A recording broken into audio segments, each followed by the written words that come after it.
Welcome back to the channel and welcome back to another edition of the Fan Show where myself as the host, Chris Cowlin, and I'm joined by Craig Dearman this evening. We'll be talking to a number of Spurs fans from all around the world about everything Tottenham Hotspur, and there is a lot going on at the moment. We're live on YouTube, live on X and Facebook. Please do get involved.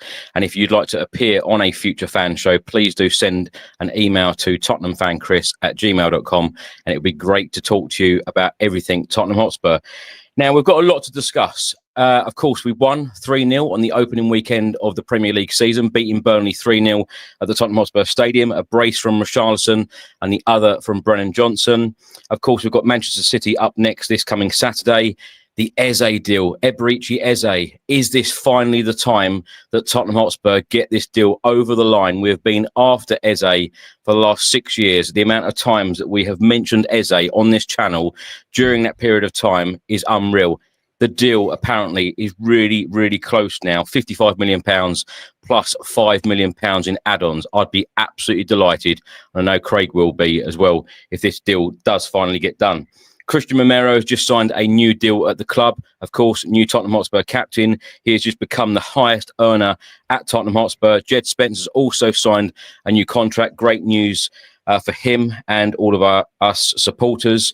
And it looks like Manchester City do not want to sell Savinho.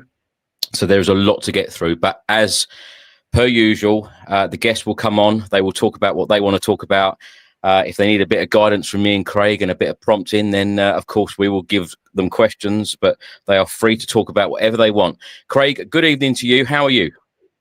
Good evening. Yes, I'm all good. Thank you. I'm all good. Yeah, very excited that this Eze deal seems to be close, but I've been burned, fingers burned and everything else burned with the Morgan Gibbs-White saga. So until he's holding the shirt, I'm not going to get too excited about it, but I think it's looking good. It's looking good. So fingers crossed we can get it done. Yes. Well, it looks like it is happening, Craig, but it's just a matter of time. It looked like he said his goodbyes to the Crystal Palace fans at Stamford Bridge, but, and this is a big but, he could be featuring for Crystal Palace on Thursday in their Europa Conference League tie because they want to find a replacement first. You and I have spoken about Eze so much in the last couple of years, particularly last season, particularly in the last couple of transfer windows. How big a signing would this be for Spurs? Because the amount of times I've said on this channel, I haven't been, too excited about signings, and probably the most excited I've ever felt as a Spurs fan is when Klinsmann came in '94. I tell you what, if we got Eze over the line, I'm going to be very, very happy, very, very excited. How will you be feeling? Yeah, I mean, the one for me, the biggest one, I totally agree with Klinsmann, by the way. When we signed Ginola, I was really looking forward to seeing him play. That, for me, was a brilliant signing. Van de Ven, to a certain degree, wasn't actually expecting how good he would be for Tottenham, actually, but he was sensational. Bale coming back was brilliant. I remember that. But getting Eze, I mean, anybody who's watched this podcast over the years will know what I think of Eberechi Eze and how much I've wanted him.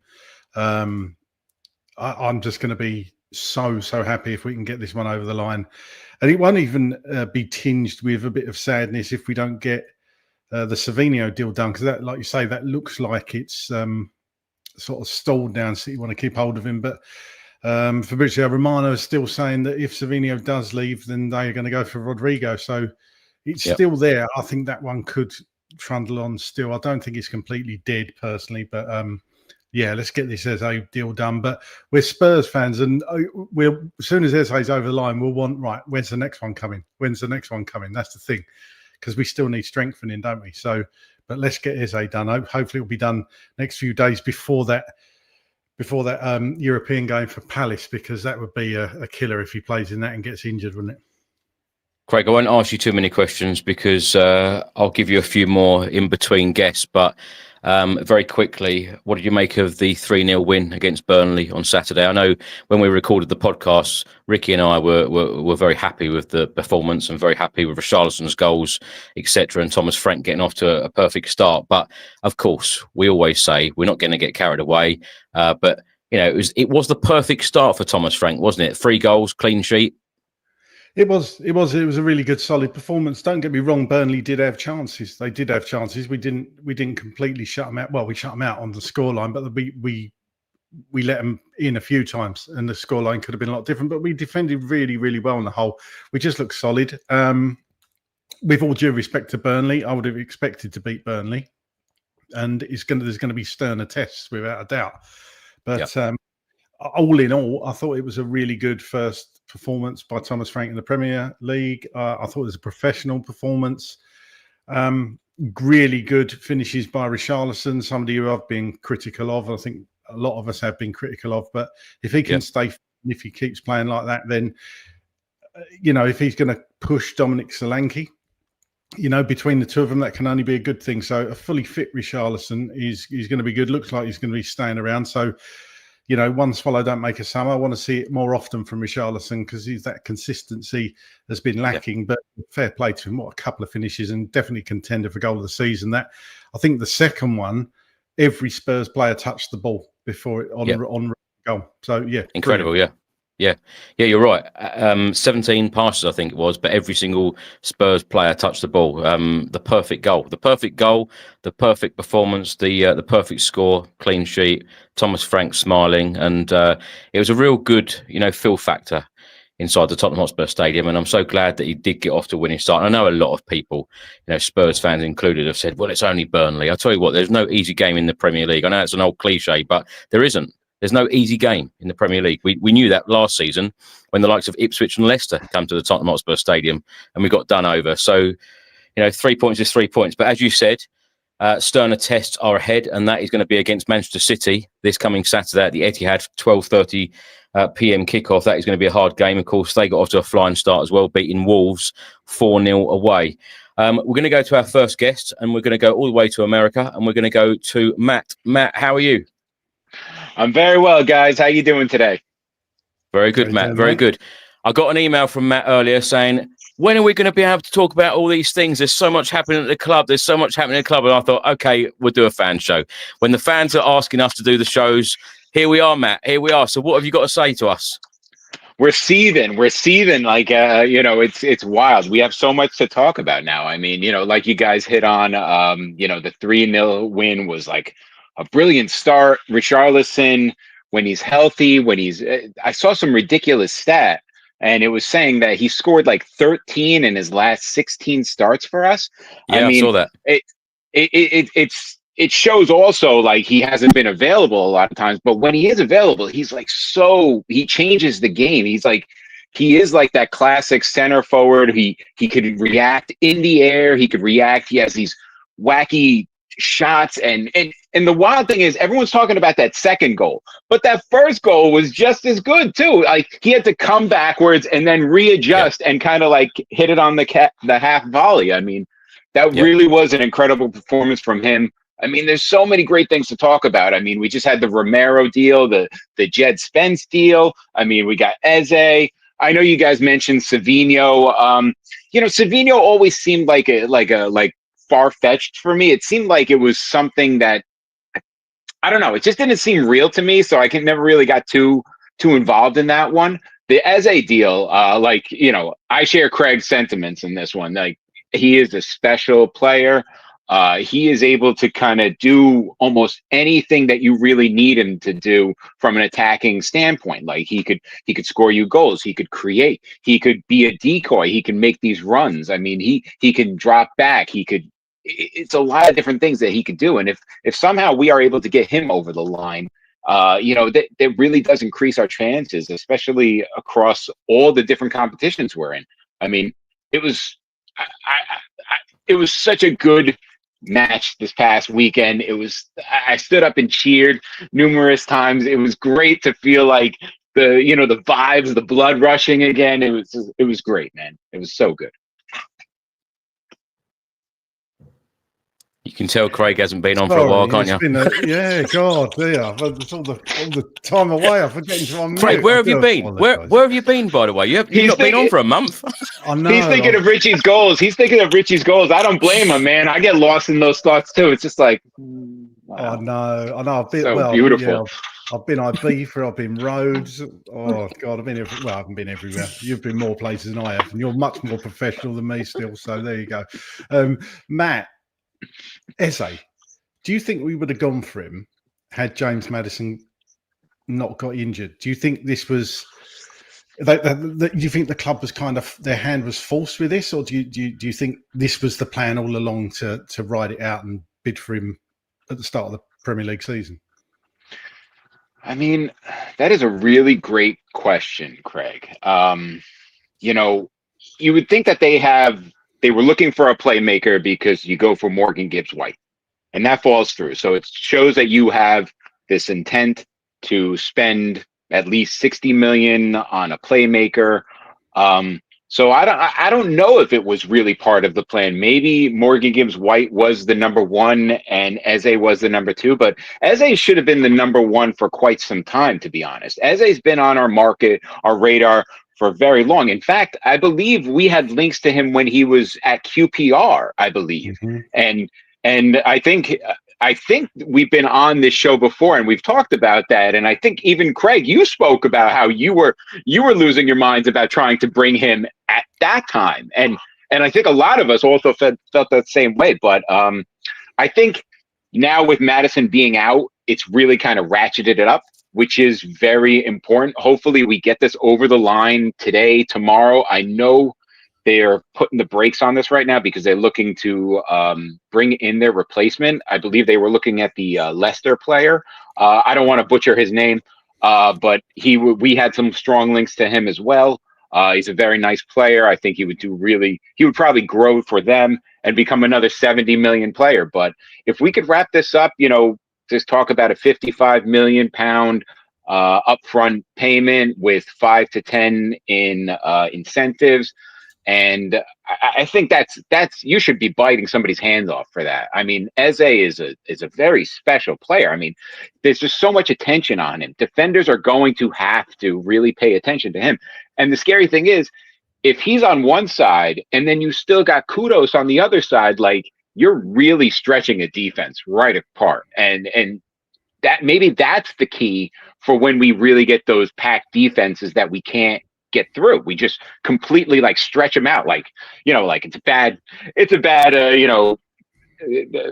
example, but like Taffy, kind of like if you just stretch them out and you keep pulling in those directions, like hitting them wide from Kudos and then going back to the Eze, and I think it would really be good. So Eze would be such a massive, massive, massive gain for us. I just hope we could kind of like really just wrap it up.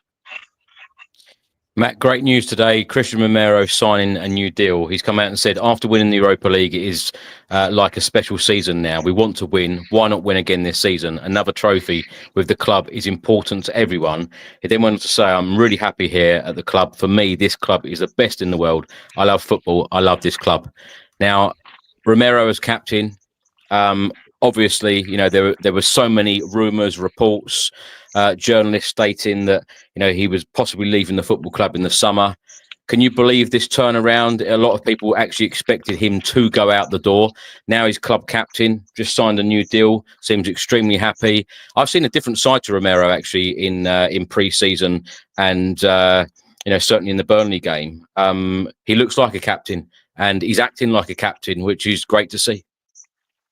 Agreed. I think they showed a lot of the training footage from when they were on tour in Southeast Asia, and if you looked at some of those, as well as the footage from the Super Cup, Kuti was very central to that. You saw him talking to a lot of the players. You saw him kind of like leading by example and like smiling, and seemed like he's really had like a really good time. And I think all of that just together, as well as maybe the conversations with Thomas Frank, from what, everything that's been reported, Thomas Frank is a very good communicator. He's able to get his message across and get people to buy in very quickly. So I think that Frank having that winner mentality, basically just went to Romero and said, you are the winner. You are like the leader. You're the warrior. So there's so much that this team pulls from you. I mean, when he's on point, when he's on song, I mean, there's there's no greater defender in the world. And you know, I will gladly argue that with anybody, because we've seen his performances in World Cup finals. We saw his performance in the Europa Cup final. We've seen his performance in the Copa America, and those are extremely brutal games. And he's always risen to the top. He's like, and he's had this calm aura since the win in Bilbao. And I think it's just really just expanded his ability to lead the team by example. And it's the 4-year deal extension. I mean, you know, who cares about financials? The man is worth every penny. He exudes class.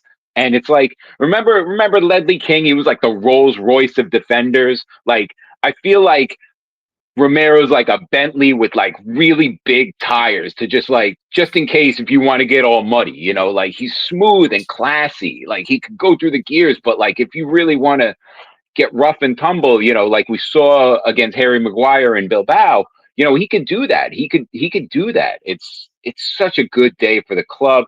Jed Spence signing the extension. I mean, it's just a lot of good things going on right now, and I just really excited, really happy, man. Matt, last question for you. What other signings do you think we need? So let's assume we get Eze over the line. Where else do we need to strengthen in the next 2 weeks? All right. I know that, you know, a lot of people are going to be upset about Savinho. I kind of spoke about that already. I don't think we need help on those wide areas anymore. I think if we are able to bring in Eze, he could fulfill that role, as well as Johnson, Odegaard, Tell. You have Kudos. You know, you have a multitude of different wingers. I'm still looking at that playmaking ability from deep. You know, I think we spoke about this a few times over the summer. You know, we do need somebody who could link up play from deep. We could see it during the Burnley game. There were periods of play where we just couldn't get it forward. We just couldn't get the ball to stick for whatever reason. Maybe it's just because we're new into the system and we don't exactly have our patterns down correctly. But I still think that we could be looking for a nice deep line playmaker, somebody who could link play from deep. You know, like a I forget the man's first name. Roger Schmidt from Werder Bremen in the Bundesliga. He's one of those players. If you look at his numbers, he plays a high percentage of progressive passes from deep. He's a smaller guy, but he's also able to kind of mix it up as well. He's not easily pushed over. And of course, you know, we've talked about Hayden Hackney from Middlesbrough. He has the ability to pick a pass from deep. And then kind of follow it up and make some progressive runs, progressive passes. I think if we're able to get somebody like that who could progress play from deep for when a lot of our forward play to Kudos or to the wing stalls, I think that'll add another facet. And I mean, if you have that as well as like an Eze playmaker who could drift around, you have Kudos, you have Richarlison, you have Johnson scoring, you know, like it's wild. Johnson scores. He just scores. Johnson again, ole, ole. It's crazy. He just scores. But yeah, I think if we get that deep line playmaker, we will be, we'll really be a tough team to beat, like 100%, man. Matt, thanks so much for coming on. And as you know, you're one of the fans that come on this show that we could talk to for hours. So hopefully you can come back on again very soon and get you back on the podcast as well. So thanks for coming on. We'll speak to you soon. Excellent. Anytime, brothers. See you later. Cheers, Matt. Right. We're now going to go to Tim. Tim, good evening. How are you? The first question for you, I'm going to say, if at the start of the transfer window, I said to you that we're going to get Mohamed Kudus, João Palhinha, and Eberechi Eze, would you have been happy? Yeah, more than happy with that. I think probably need another one, but I think I'd have been more than happy with that. Especially when we last spoke, I was really keen on the idea that Frank could get the better out of players, and I also said it was going to be 3-0, so I'm really happy that I was talking about Dom, but Richie, fair dinkums, you know. I think you asked me kind of what percentage, and I thought it'd be more homegrown and then a few in, and I think that's going to be a perfect mix. That he's going to up the game of the people we've already got in, bring people back. We can't forget about people like Kulu. I mean, that might be October, November, but in theory, we've got a really good squad if we get Eze in. Eze's a real cornerstone to this, I think. Do you think Eze is going to be that much of a game changer, Tim? And whose position does he take currently in the team? I think he is a game changer because he's got so many facets, and it's not just. I mean, he's great down the left. He could play down either side, really. He could play number 10. He could float around. He could play centre midfield and be perfectly happy because he's just that sort of player, right? But he also can take free kicks. He's strong. Yeah. He's no nonsense. He's British as well. It ups the quota for that side of things. So I think it would be a game changer for us. But if it never happened, I still think we'd have a good season. I just think we have a chances of a really good season if Eze joins. Tim, say Eze does join, and the reason why I mention those three, I know there's been a couple of other signings, but the reason why I mention those three in particular is that I think it's very fair to say that those three will walk straight into this team and play the majority of games, in the starting 11. Will it be enough? Because we sit here every single transfer window as Spurs fans and say, we need this, and the club have come out and said, including Thomas Frank, we want to be fighting on all fronts. Can we be fighting on all fronts with these players, or do we still need more? Because I know there'll be a lot of fans saying this isn't enough. We still need more to be fighting on all fronts, especially in that Champions League campaign, because we know that Champions League campaign is very, very difficult at the best of times. I think we're going to be fighting all fronts what we got. But if we want to be fighting all fronts with a chance of winning, then we need some more signings. We need, a left back really to make so we got cover on both sides. And if it's a left back / centre back, that would be even better. Another playmaker in midfield or someone who can pass around. I think whoever said Matt said, like a silky playmaker who can just sit there and pass the ball around, because at times it looks a bit kind of stilted and pass. We had that a lot last year. We just passed round the teams, and I don't want to get back to that. I want to have someone who can unlock a door, like an Eze, but someone in the centre of midfield doing that, who can do something unusual, would be great.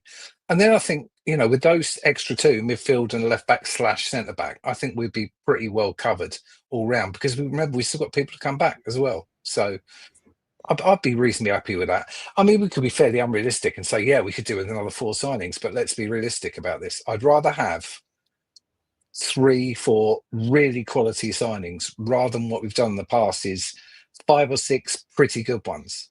Yeah. Well, I think it's funny, isn't it? Because after a win, you look at it and you think, perhaps we're not as far away as we all think we are. And then after a loss, like after the Bayern Munich game, we looked so far off it, didn't we? We're miles away. Can I just say, we know we all get excited about a win, but I know a lot of people have said it's Burnley, which I think is a little bit disrespectful, because there is no easy game in the Premier League. But it's not sustainable to keep using that same starting 11. So when we look at the depth, it's so important to have that depth. So I think after, the first few games, it's very easy to say, everything's great. We don't really need any more signings in. But it's not sustainable to be using that same starting 11, that same core group. You need to really dish out the minutes. And that's why I feel like it's really important that, Thomas Frank now gets the best out of someone like Richarlison. I'm so pleased for him, because if he can get a tune out of players like that, which we haven't, let's be frank and honest about it, we haven't really seen a great deal from players like this since they've signed, and we certainly haven't seen the Everton version from Richarlison. And I tell you what, when he scored that second goal, wow, unbelievable, unbelievable. Like Craig said at the start, we need to be seeing that on a more regular basis. And I tell you what, if we did, we are in for some exciting times. But Tim, when you look at the squad overall, what players, and Richarlison could possibly be in there, as I mentioned, what players do you think that Thomas Frank will get a tune out of that we perhaps haven't seen in the last 2 years, say? Yeah, Richie's a surprise, because I'd almost given up on Richie because he's had so many false storms, right? But you got to remember, he's Brazil's number 9, and he's right. It's sort of 13 in the last 16 games. So I think Richie's top of the list. But I think you're looking at people like Bergvall and Gray really moving on. I think Bergvall is possibly a silky playmaker, as is Gray. They should do well. And we can't forget people like Dragusin and that, who are kind of sitting on the bench. I don't know what's happening with Solomon. So I think there's plenty to move on there. I think Brennan's got a lot to give past goals. I think he'll with some work, he'll do really well. But I'm not after Saturday, I was really pleased with Saturday. But if you look Yeah. at the figures, there are some things in there that are worrying that if we're playing a better team. Now, I know Burnley have conceded like a fifth of all goals they did last season in one game. So we did really well on that because they're a defensive team. But we still allowed, I think, 14 shots and or something like that, and 4 on target. Now, if that's a better team, we're in trouble. So I actually said that on the podcast. They had a number of chances, and when you're absolutely right, Tim. When you look at the stats, they did have quite a lot of chances in that game. Yeah, and reasonably good quality ones. So, although I'm not going to be Mr. Downer straight at the beginning of this because I was really happy with what happened. But there was a point in the middle of the game. They didn't actually have that fewer shots than us. Only a couple fewer and a couple less on target, and they've just come up. So if we're playing like next week, if we're playing City, Haaland's going to tuck 1 or 2 of those away. So there's still stuff to do.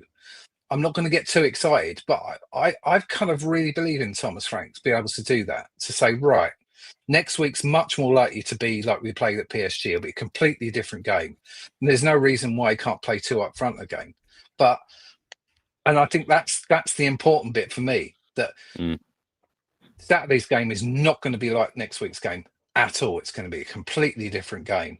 And the fact that he could not play 2 great players from the PSG game, which was Paulinho and Bentancur, who had a great game, didn't play at all on Saturday, I don't think. Did they? Didn't even come on. So, no, Paulinho came on, didn't he? So I love the fact that he's taking a chance on people and go, no, Graham Bergvall, you're good enough. You're good enough here, and we'll do that. So that's making me feel really, really optimistic about this year. Just a couple of signings, and I'll be very optimistic. Craig, can I ask you a quick question? Going off the back of what Tim said there about Thomas Frank being so flexible on formations. So, of course, it makes us unpredictable as a team because no one thought that we'd be setting up against PSG like that. And I hate to compare, but when you think back to the last couple of years, Ange Postecoglou, any team always knew how we were going to set up because he come out and said so many times, I'm not going to change. This is what we do. Yeah, it's good to see a change. Ange did change a couple of times. Obviously, it didn't work in the Everton game, did it?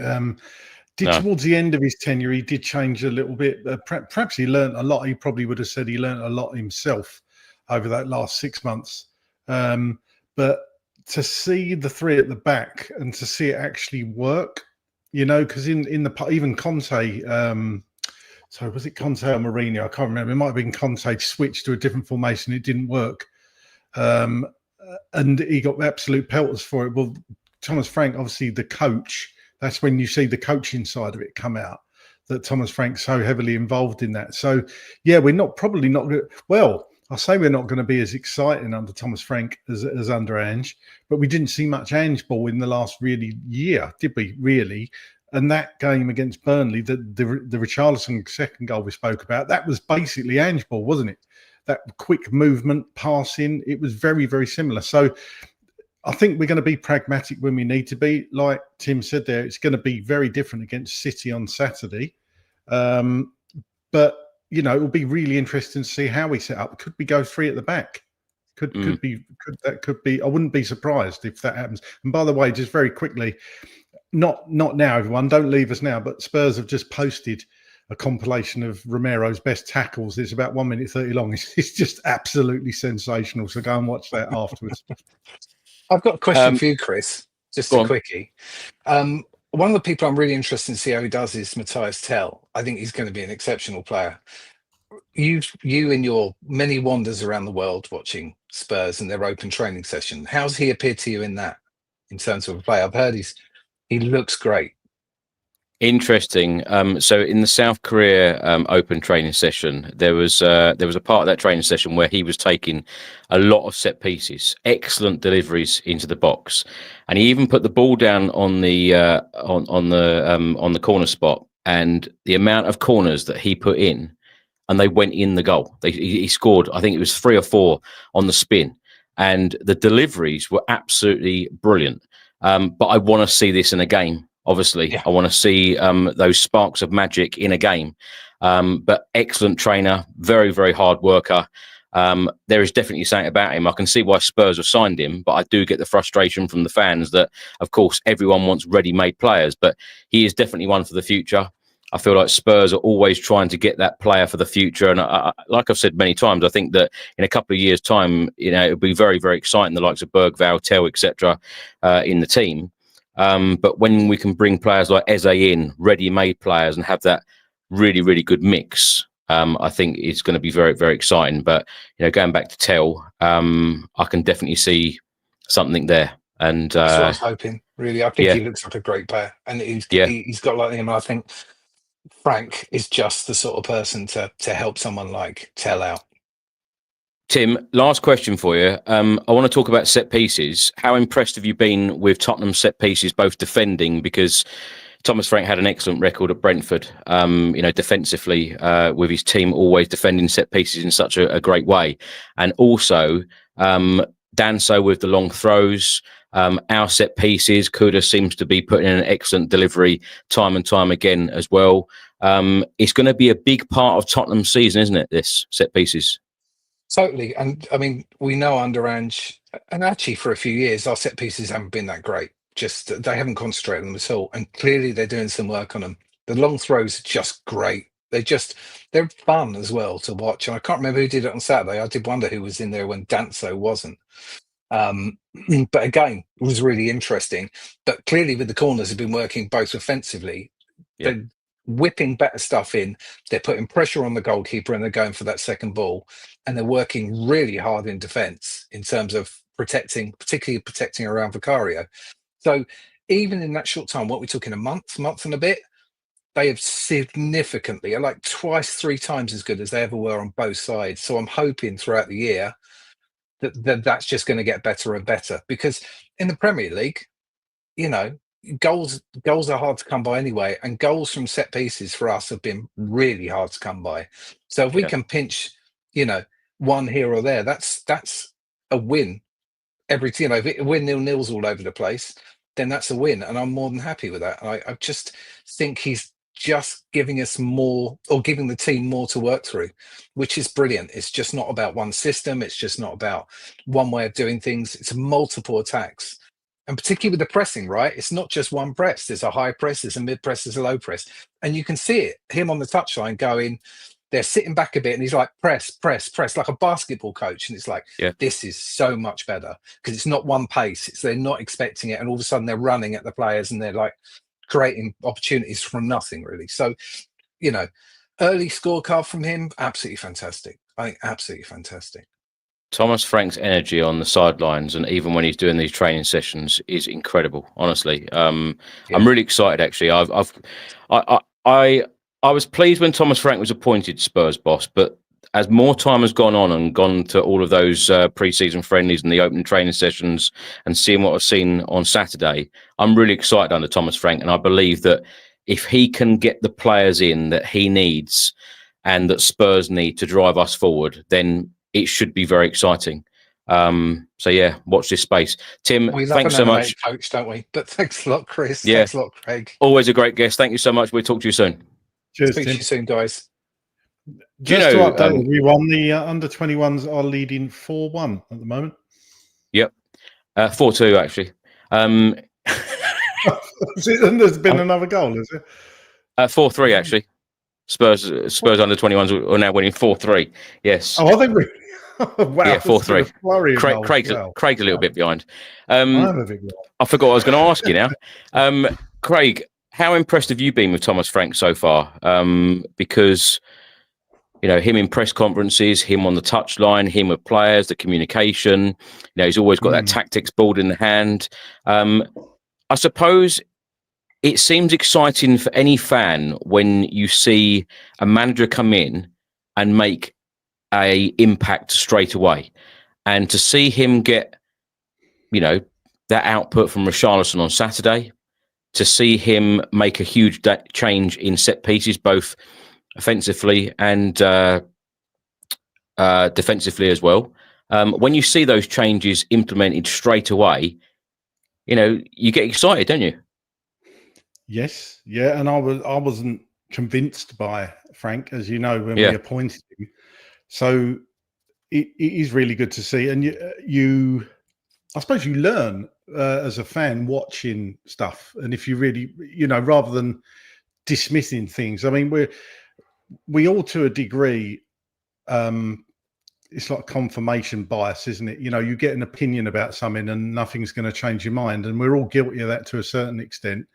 But when you actually look at what Frank does and what he's done so far, and when you've watched the training videos, and they don't tell you much. They're obviously heavily edited and blah blah blah. But when you actually watch the real videos, if you like, the ones that you filmed during the game of Thomas Frank, it'd be really interesting to see Frank cam if the club brings that sort of thing back. We had Conte cam, didn't we? So it's really interesting when you watch, and I would urge everyone to watch Thomas Frank on the sideline and what he does. He's not a Conte by any stretch, but he's not an Ange either. He's obviously he does his own thing. He tells players where he wants them to go, where they want them to be, and I'm just pleased that he's changed the colour of those dots on his little board from red to blue. I think it is, isn't it? So that's a good move anyway. Already straight away. Right, let's go to our next guest. We're going to go back to America. We're going to go to Jim. Jim, nice to have you on again. How are you? Yeah, Jim. I'm okay. I got a bit of a cold right now, but I'm doing my best to get over it. So, well, great to have you here, Jim. How are you feeling as a Spurs fan? What do you make of the Burnley game?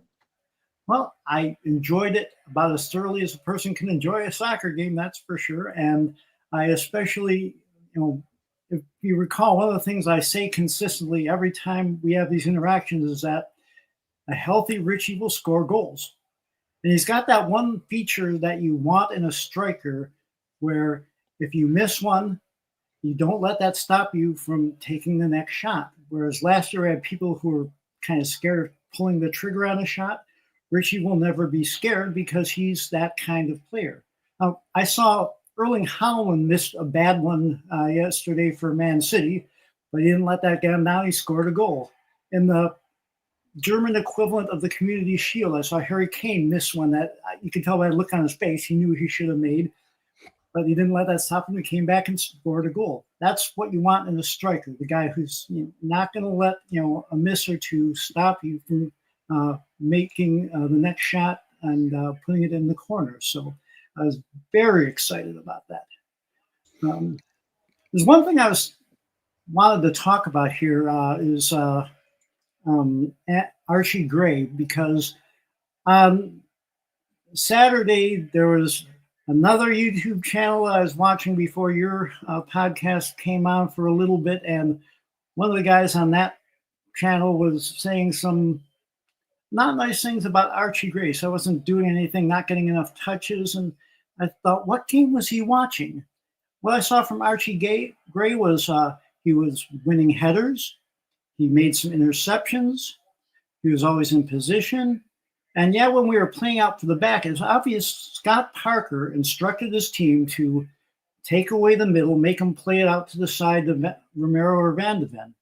And so, but if you watched what Archie Gray was doing when they were, squeezing him in, cutting off any pass directly to him, he was pointing to Vic, to Cutie, to Mickey.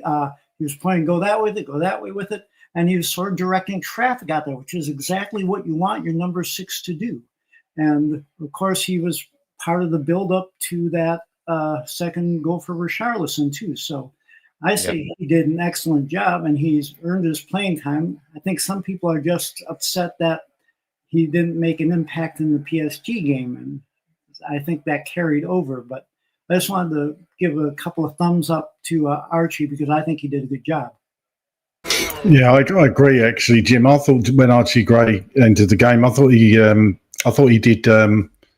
was one of his better games actually for Tottenham. To be fair, I really did actually. I think he's going to learn a lot from Paulinho this year. I really do. Fighting out for that midfield position, hopefully. Talk about Pat Matasar, Jim. What have you made of Pat Matasar? Obviously, played a lovely through ball through there in the second half. Do you think he could? I mean, he's a number 8 in my book. He's never a number 6 or a 10, but he's the energy he shows. I think this could be a real breakthrough season for Pat Matasar. Yeah.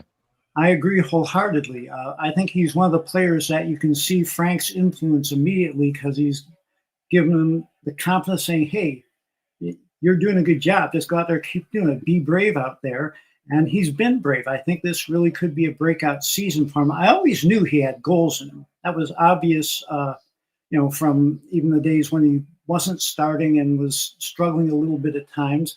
But I think this really could be a breakout year for him. I loved that, he picked up that ball from Richie and played that little through ball to Johnson. It was just a beautiful inch perfect pass.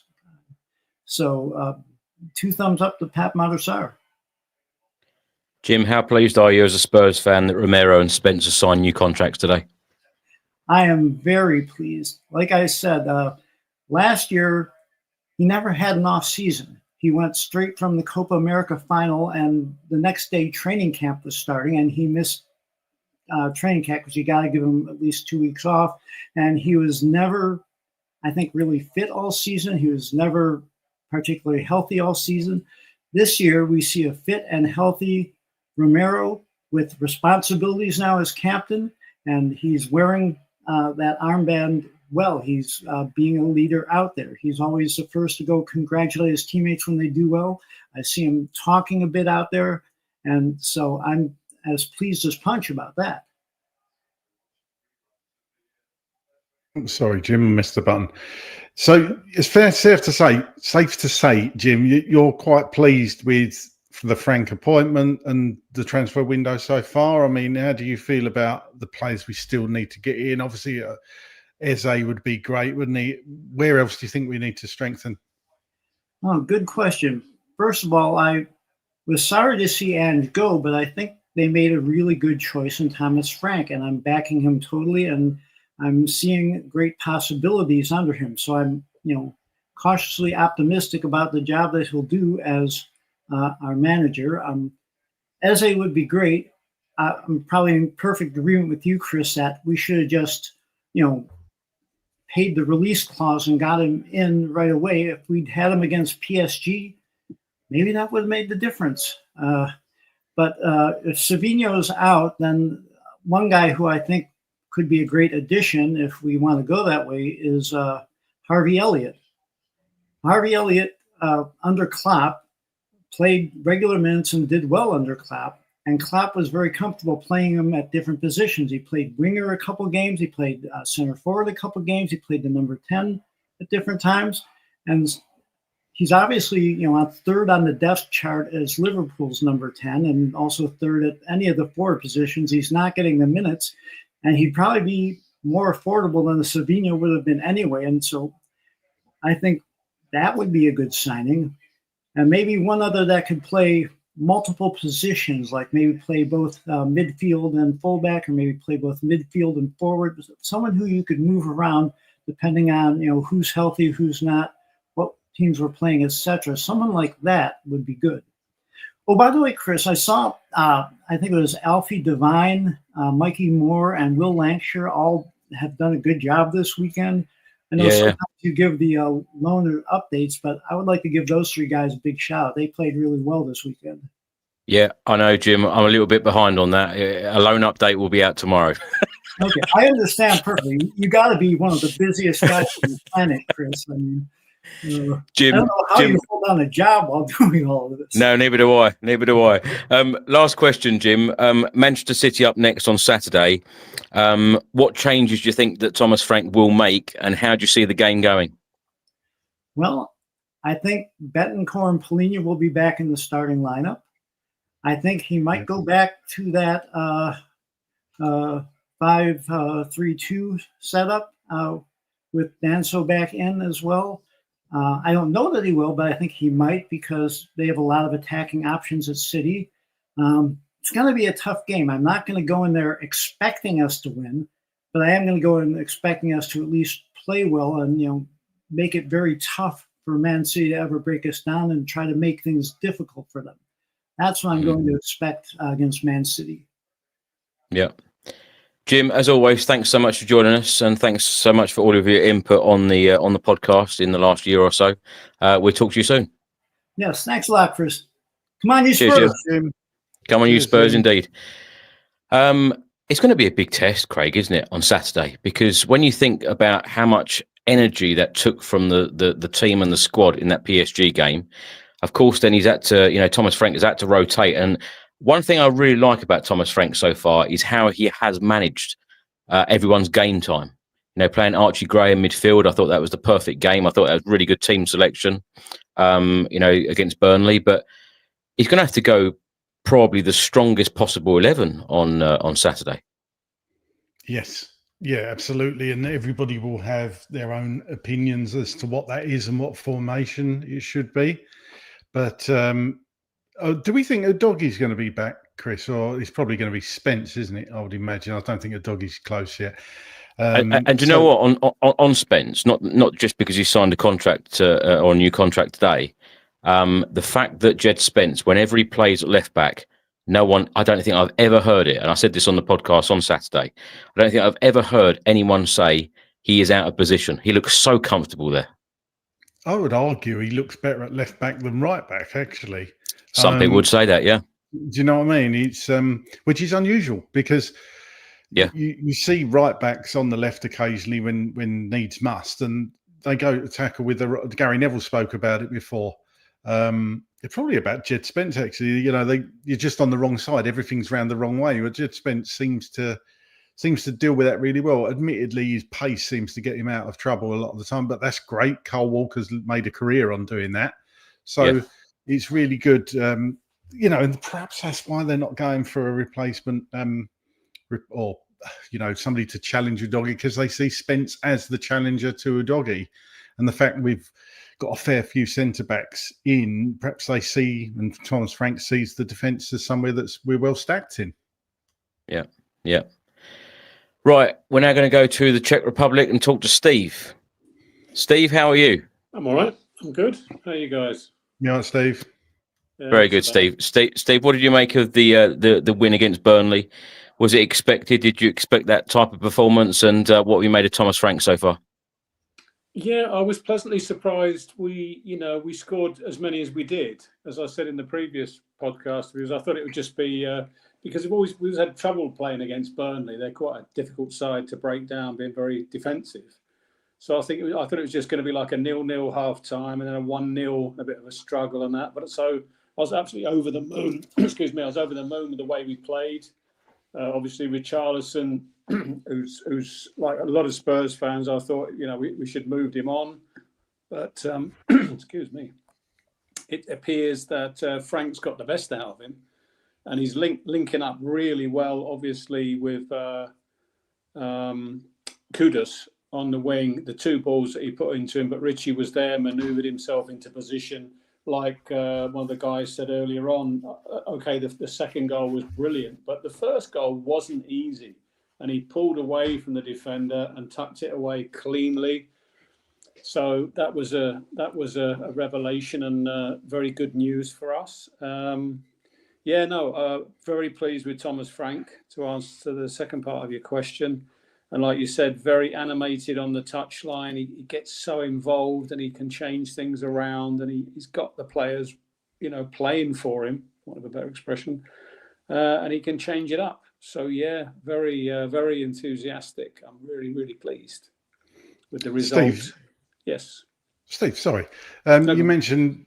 I thought you'd finished. Mohamed Kudus, you mentioned Kudus there.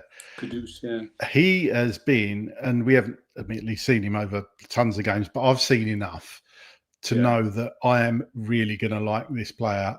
That's that little, I don't know what you call it, that thing when he caught it on his foot behind his leg and sort of like, a bit of showboating. Absolutely love that. Nice, wasn't it? Yeah, and the right place to do it as well, not in his own area or whatever. No, fantastic. I think he's going to be a serious player for Tottenham, don't you? Absolutely. I also like the way he chases back, though. He gets stuck in. He's got a low sense of gravity, and he comes back. I'd like to see Johnson doing that a bit more often. I know they're different types of player in a way, but anyway. He's helping out the defence. In the midfield is also a huge part of his game, and I admire that because he does a lot. He must be absolutely exhausted after about 70 minutes, I would think. Steve, with Mohamed Kudus, and I completely agree with what Craig said there. You know, he's only played one Premier League game, a couple of pre-season friendlies, and we're all super excited about him.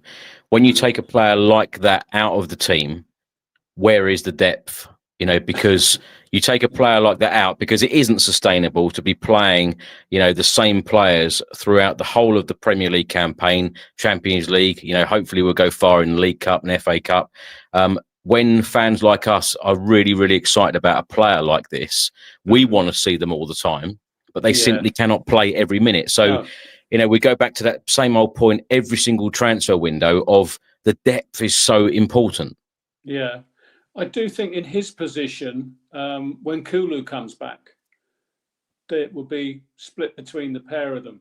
That Kulu would be more on the right side, like he used to be quite often before he was moved into the middle under Ange. You know, Kulu used to play down the right hand side, but he's not as dynamic as him. So unless you think we need someone else as well to cover him when he's not, you know, when he needs to be rested, is that what you intimate? Well, I suppose it goes back to that same old question of, you know, what I asked earlier about Eze, Kudus and Polinia coming in.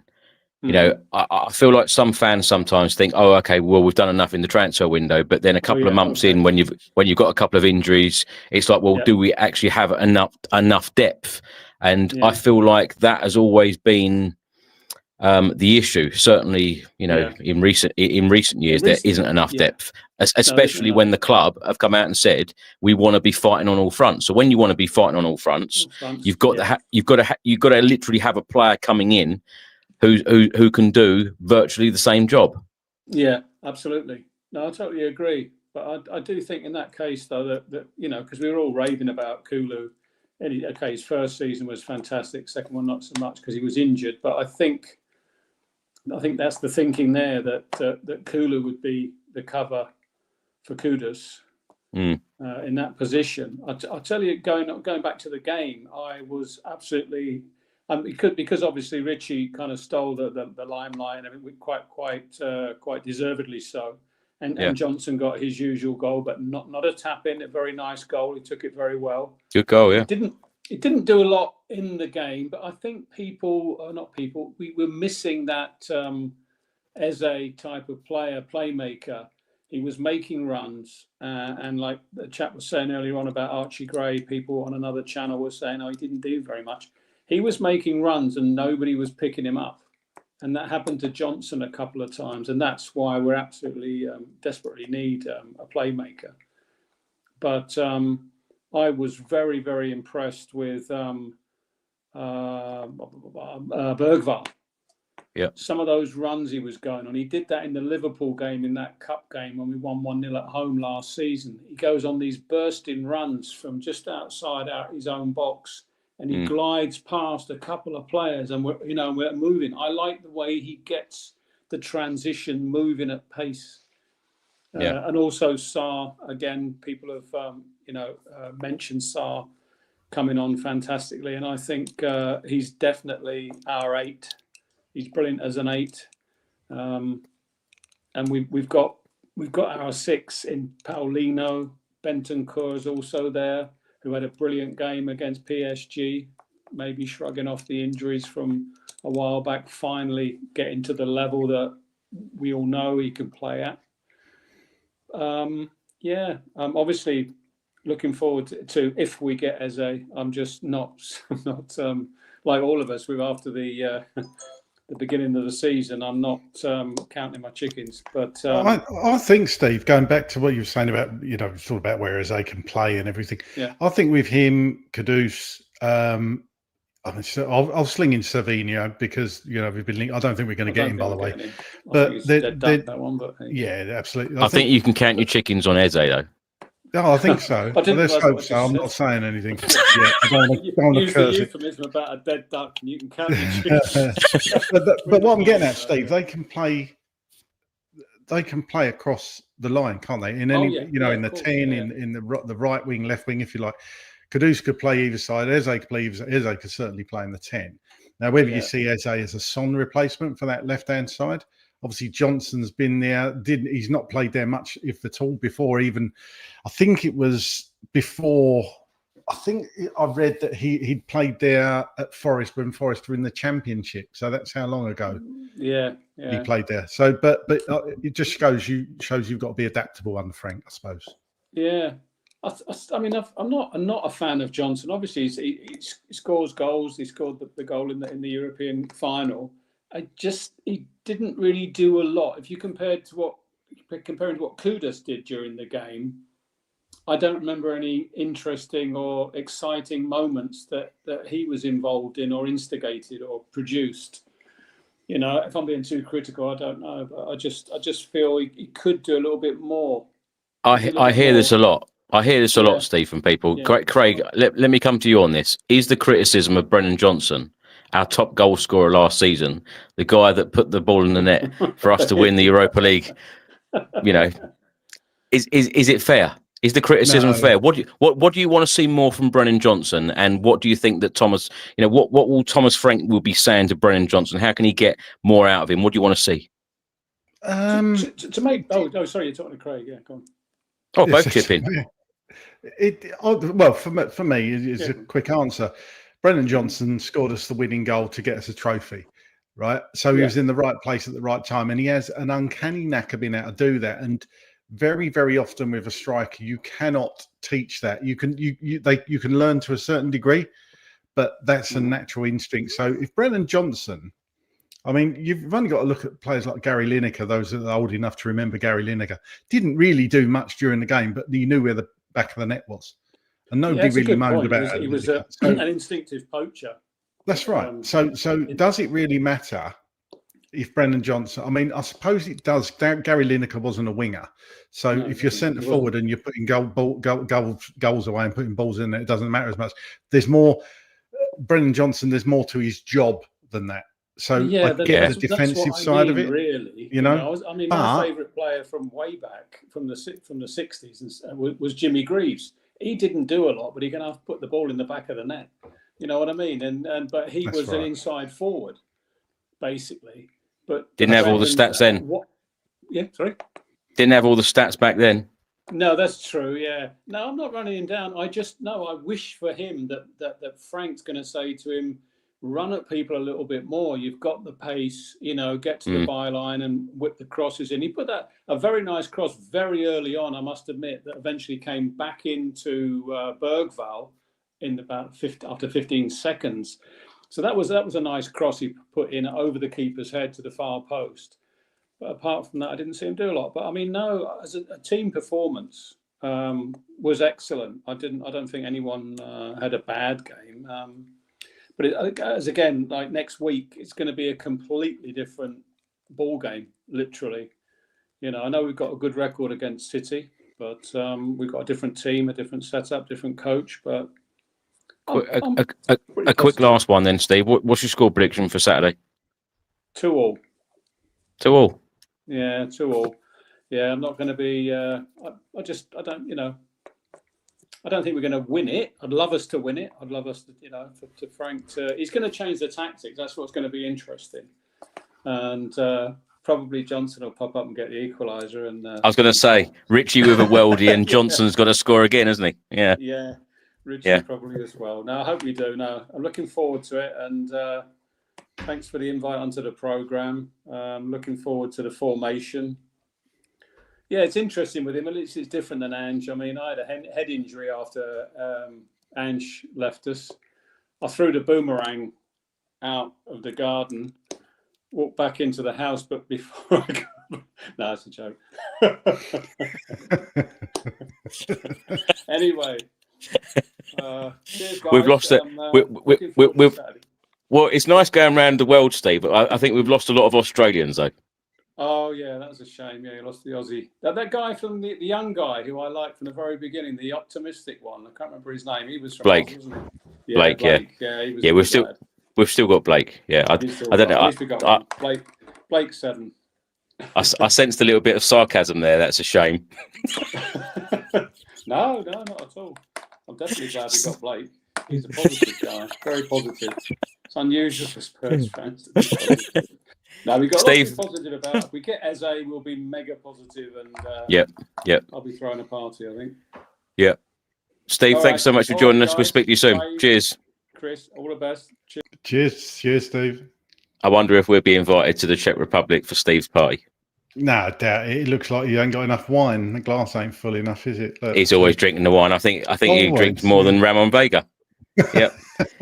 Right. We're now going to go to Josh. No, he don't. Josh, He don't. No. Josh, how are you? I'm doing well. Nice to see you guys again. And Hi, you, Josh. Josh, how are you feeling right now after Thomas Frank's first Premier League game and first Premier League win? Got off to the perfect start. Of course, this City game is going to be very difficult this Saturday. But how are you feeling overall? I thought it was a great result. And I thought it was a big call with starting Sarr, Gray, and Bergvall in the midfield.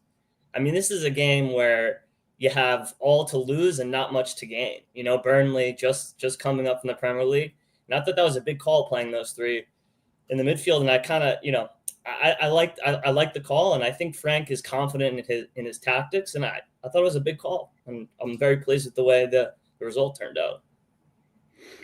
I'll tell you what, Josh, it's great that we're getting more Americans into I'm going to call it football, not soccer. So, you know, I think it's great because we obviously have Jim comes on here and people from all over America. And it never ceases to amaze me, actually, because 10 years ago, even, you know, it just wasn't a popular sport in America, was it? Or were you all sort of confined to, was it like a dirty word, football? Was it like, oh, you like football, so you're not with the in crowd?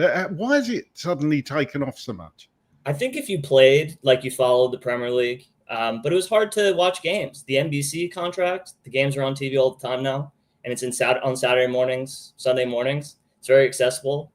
No, you're not really competing with anything else, and I think it's just grown that way for just, you know, for just people who are watching. But I think if you played, you were always following the Premier League, for sure. Yeah, and you've got Sonny over there playing now, of course. So yeah, his jersey is the highest selling jersey now, apparently over Messi and Busquets, possibly Busquets. Yeah. Well, Josh, what's it been like since Son has signed for LA? Has it been like Son mania over there? I don't know. I don't really follow the MLS, to be honest. Okay. No, but I imagine it's definitely in California. I imagine it's buzzing. I think tickets were like $400 or something to see a game. Very expensive to see a game there. So he's gonna grow the sport for sure. Josh, what do you make of Jed Spence signing a new deal? Because it looked so many times like he was going to be heading out of the football club. Of course, he had 3 loan spells, which, you know, it's fair to say that they weren't exactly great. But he came back to Tottenham. He's really grabbed his opportunity. He wants to win another trophy at Tottenham. And like I've said before, like I said to Craig a couple of minutes ago, when he plays at left back, he looks so comfortable there. Awesome. Very inspirational, honestly. Like, this was a guy who was cast out immediately when he signed. I mean, you have your manager, especially someone like Conte, saying, like, I don't want you. And then he had that, you know, he had those issues with who was it, Steve Cooper, or at Nottingham Forest with the cigar or whatever. And he had, you know, that kind of following him too. Very inspirational that he was able to turn his career around like this. And all credit to him. And the way that he's able to play on the left, I don't know many. Maybe Cesar Azpilicueta and Chelsea. I don't know too many opposite foot, right backs playing left backs. And I guess, like you said, he's a left back. Like, that's his best position. He offers such a good threat going forward. And when he cuts in the middle, like, I think Ange actually developed his game a lot too with the inverted fullbacks, because when he can hold, he's like tall and lanky and athletic. He looks like a center mid at times when he kind of gets the ball in that area. Just really credit to him. You know, put his head down, worked hard, got back in the team, was shipped out to Genoa, right? Like, credit to the guy. Really, really, really awesome. Happy for him. Josh, are you happy with the goalkeeping situation at Spurs at the moment? We've obviously got Vicario and Kinski and Austin. Do you think the 2 backups essentially are good enough if Vicario gets injured? It's interesting. I texted my dad and my little brother this when we were watching.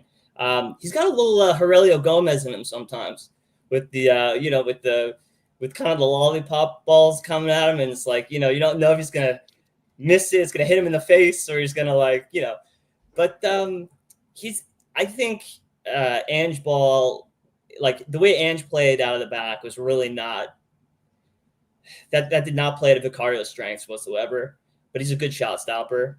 We only got him for 17 million pounds. You look at Man U, like that's like I think he's a good solid goalkeeper, and I think Kinski will offer something different too. So I think for right now it's okay. I don't think it's our biggest issue. Josh, lastly, let's talk about Tottenham strikers. Of course, Richarlison was on fire on Saturday against Burnley, scoring 2 fantastic goals, especially the second. Had a very, very good performance against PSG as well, his all-round game. And also, it's fair to say that he had one of his best games in a Spurs shirt in the Europa League final as well. So these last few games for Richarlison have been really good. Dominic Solanke's injury record at Bournemouth was exceptional. He's come to Tottenham. Sadly, he's had a couple of injuries, hasn't played much during pre-season. In Thomas Frank's post-match press conference, he was asked about, them two, being fit, how important it is, because we need more options in that centre-forward position, don't we? And, it's so important to keep those two fit. And I know that Thomas Frank was also asked about, looking after Richarlison, making sure, because of his injury record, it's so important to manage their minutes really well. Yeah, with the two of them fit, it's a really, that's a very strong, two center forwards.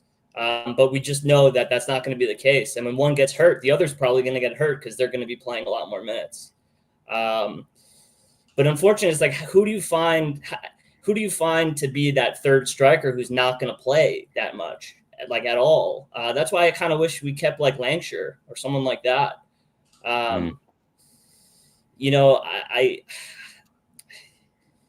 It's just hard. It's like, who are you going to find to like, I guess you got to find like a Llorente or someone like that to kind of is going to be happy to kind of sit there as the third guy. Cause we know that one of these guys, they're going to get a knock and they're going to get hurt. And then the other one, their minutes are going to increase and the other one's probably going to get hurt too. Just their injury record. Josh, I think it's fair to say, and even Ricky Norwood, channel regular here, said on Saturday that Richarlison was on his list of players to go out the door this summer. And I think it's fair to say as well that he was probably on a lot of fans' lists to go out the door this summer. Was he on your list? Is he still there, or has he been taken off? He was, because he couldn't stay fit, and we probably could have gotten like 40 million pounds for him, 35 million pounds to use for someone who could be more available. He really looked like a striker on against Burnley and PSG. For like the first time, he really looked like a true striker. Like he was always kind of hybrid winger striker. Like he really looked like a true striker. So he's not on my list anymore. But I thought we could get a decent amount of his feedback. So. Yeah, he was on my list for sure, but it's a bonus if he can really become, a threat for us. It'd be great. Josh, before you go, just give us a quick score prediction for the City game. Tough. Interesting to see if we set up like very similar to how we did against PSG, or he does something a little different. So that's interesting. We're a bogey team for them. I think we can. I think 2-2 or 1-1. I think we'll give them. I think we'll be tough to break down. We can maybe sneak one by them too at the end. So. Yeah. Josh, thanks so much for joining us. Hopefully, we can talk to you again very soon. Thanks, guys. Cheers. Cheers, Josh. Craig, can I ask you about that? Richarlison, Dominic Solanke. It's so important, isn't it, to have different options, especially in that final third. I know that, a lot of managers previously said that Son could play through the middle. I know that Thomas Frank has even come out and said that Brennan Johnson can play through the middle. But when you've got someone who can finish like Richarlison did on Saturday, and when you talk about Mohamed Kudus, when you've got someone on the wing putting killer balls in, he even set up Jed Spence on Saturday, laid it on a plate. Jed Spence, unfortunately, blazed it over the bar. But when I saw him just creating those sorts of chances, for defenders, midfielders, the attacking players. You look now, I think that we're going to see Dominic Solanke a lot more in the 6-yard box. And when you talk about, a player like Gary Lineker, having all those tap-ins, I feel like a lot of Spurs players, particularly, the likes of Richarlison, Dominic Solanke and co, Brennan Johnson at the back post, if Mohamed Kudus is putting those balls in constantly, like he has been in the previous games that he's played for Spurs, we should score a hatful. Yeah, should do. And I think you've hit the nail on the head there by saying Solanke needs to be. I want to see him in that 18-yard box. I don't mind if he gets the tap-ins, and then you see if Kudus is on the left, you see Johnson on the right, and he does what he does. So you know that Brennan Johnson's going to make that run time and time again. In fact, you watch the amount of times that when Brennan Johnson's on the pitch, the amount of times he makes that run and the ball doesn't come to him. He makes it again and again and again. And what I'll say about Richarlison, you spoke about Richarlison there. I've been impressed with the last few games with him, and this comes from being match fit and just being sharp, is his hold-up play. Because I was critical of him in the past because when the ball came to him, it just bounced off him.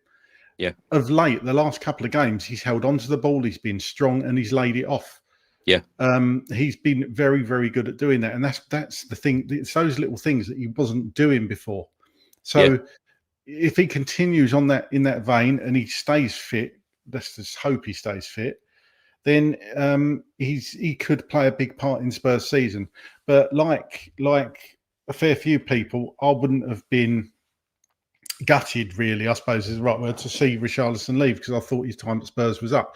That's probably a lot of fans thought the same as well. I know Richarlison's got his fans, but I just thought that he hadn't quite done enough for Tottenham. But fair play to him, the way he's come back, the way he's apparently trained really well, and his attitude's never been in question, to be fair to him. He just seems really keen to show what he can do. So let's hope he has a good season. When we talk about attitudes, I didn't ask you about Jed Spence earlier, but when you consider the turnaround in Jed Spence, because it looked like so many times, like Genoa, they were about to sign him on a permanent deal, and he's turned his career around at Tottenham, which is absolutely delightful to see. His attitude seems to have changed. He now wants to, be more successful at Tottenham. He's talking about winning more trophies, which is fantastic to see and hear. A dramatic turnaround, Craig, and like we've already said, can play on the right, can play on the left, and someone now with such a great attitude. Yeah, totally. And admittedly, he did have an attitude issue, but it really doesn't help when you sign for a club and your manager turns around in the first week, says it was a club signing, not mine. So that really wouldn't have started him off on the best footing. So he was never in Conte's plans, let's face it. So he's had to battle back through that. He's had his loans, like you say. I genuinely thought he was on his way after the loan and with Genoa, but thankfully that didn't come off. And for me, the game that turned it all around for Jed Spence was the friendly against Hearts last year. I think it was last year, it might have even been 2 years ago. The way time flies, but that was the game for me that really proved to me that Jed Spence was going to be a Tottenham player. I thought, I looked at him in that game and thought, yes, this is a player that wants to prove to the manager that he's good enough to play for this club. So really, really good to see Spence pushing on, and deservedly, he's got a new contract out of it. So brilliant, yeah. Right, let's go to the next guest, and we're going to go to Charlie. Charlie, how are you? Hello, Chris. I'm good, thanks. Hello, Craig. Hello, Charlie. I'll be completely honest. This morning, I found out there was a fan, I probably wouldn't have come on because there wasn't even too much to talk about. But wow, what a day! Spence, the morning, I thought, great, amazing, great news. And later in the day, I'd say this is the elephant in the room. This is the big news. Eze looks like he's on his way to Tottenham. So many years have we wanted him at QPR. It's been like the last 3 years at Crystal Palace. And now it finally looks like it's going to happen. I do not want to get my hopes up, though. I want to talk about it. I want to talk about how great Eze is. I saw an Arsenal fan who brought an Eze top. That's going to probably have to go in the bin. I'd happily take the shirt and rip off the engravings on the back and stick it on my shirt. Incredible news. Again, don't want to get my hopes up after the Gibbs White mayhem. And then this afternoon, Romero signs a new deal. You know, I heard about it earlier. Yeah, for it to be confirmed today is great. It's amazing. I'm delighted. You know, what a day. And the way we played against Burnley, so great. If you saw my player ratings, you know how happy I was. Richarlison, you know, so many people, like you said, Chris, wanted him out. And now we've got a chance. You know, all window I wanted Kolo Muani to come through the door or Tell to be given the chance up front.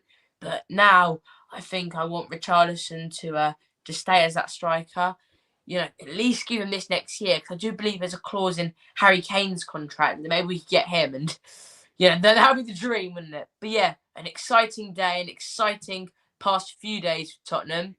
I'm very, very excited for what the future has under Thomas Frank. I think we definitely need another signing.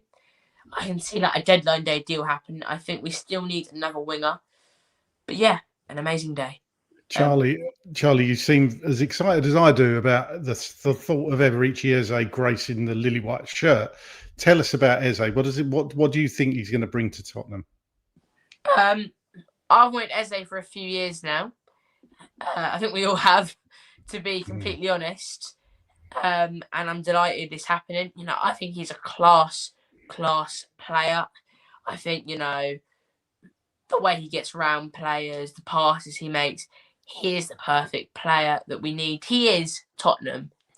You wouldn't want to see him at any other club, really. You know, when you think of Tottenham, had Eze been a Spurs player for the last 3 years, he'd have been the player that comes to your mind, because he plays the Tottenham way. He, you know, excites people, and that's what we want to see. He has such incredible flair. And yeah, I love everything about him. You know, again, do not want to get my hopes up. We haven't got the here we go yet. And we got the here we go for Gibbs White, and it still failed. Let's not get too excited. But yeah, I mean, wow. Eze is such a class player. I don't think there's a word to describe what Eze does. He does everything so well. His passing, his dribbling. And I think if you put that all together, the word would be flair. He has so much flair. I think with Gibbs White, it wasn't so much his dribbling, but more his passing was incredible. With Eze, it's all of it. And had any Tottenham fan be asked, you can shut the Morgan Gibbs White deal off now, and Eze will happen later in the window. I think most Spurs fans would have gone, yeah, shut that deal down. Let's get Eze. Yeah, amazing. Completely delighted. And see, I've got the medal around my neck. I think I'm going to have a few more medals around my neck in the next few years now that Eze's signed. Well, nearly signed. Charlie, it is so important, though, isn't it, for a club like Spurs, particularly after winning the Europa League, to have a real statement signing, to have a real statement window. And, by giving the likes of Spence and Romero new contracts, and, Romero being captain, a lot has happened at the football club. Of course, captain Heung-min Son leaving. But I was talking to a lot of Spurs fans over the weekend, and we were having the conversation about who is going to get you off the edge of the seat, this season. And Mohamed Kudus come up all the time. Yeah. Eze is definitely going to do that as well. It's so important, isn't it, for a club like Spurs? Because when you think of every single team that we have had, we've always had game changers. We've always had those one or two real flair players who have got people really excited. And Eze is definitely one of those players. And I know we've spoken about Mohamed Kudus already, but feel free to give us your thoughts on him, because he looks like a class act. And I'm going to say it, and a lot of people have said it before, but £55 million from West Ham. What are they doing? What are they doing? What are they doing? Selling him? I said it in our player ratings, Chris. I said, it's, we should, I said, I was thinking at the time, this release clause is a joke. Why are you going to pay 85 million for Mohamed Kudus? He scored 4 goals and got 1 or 2 assists, was it? What are we doing here? I tell you what, we should be giving him the extra 30 million to say thank you, because he's so good. And to be honest, they are so bad, West Ham. I think they're going to need it to stay up.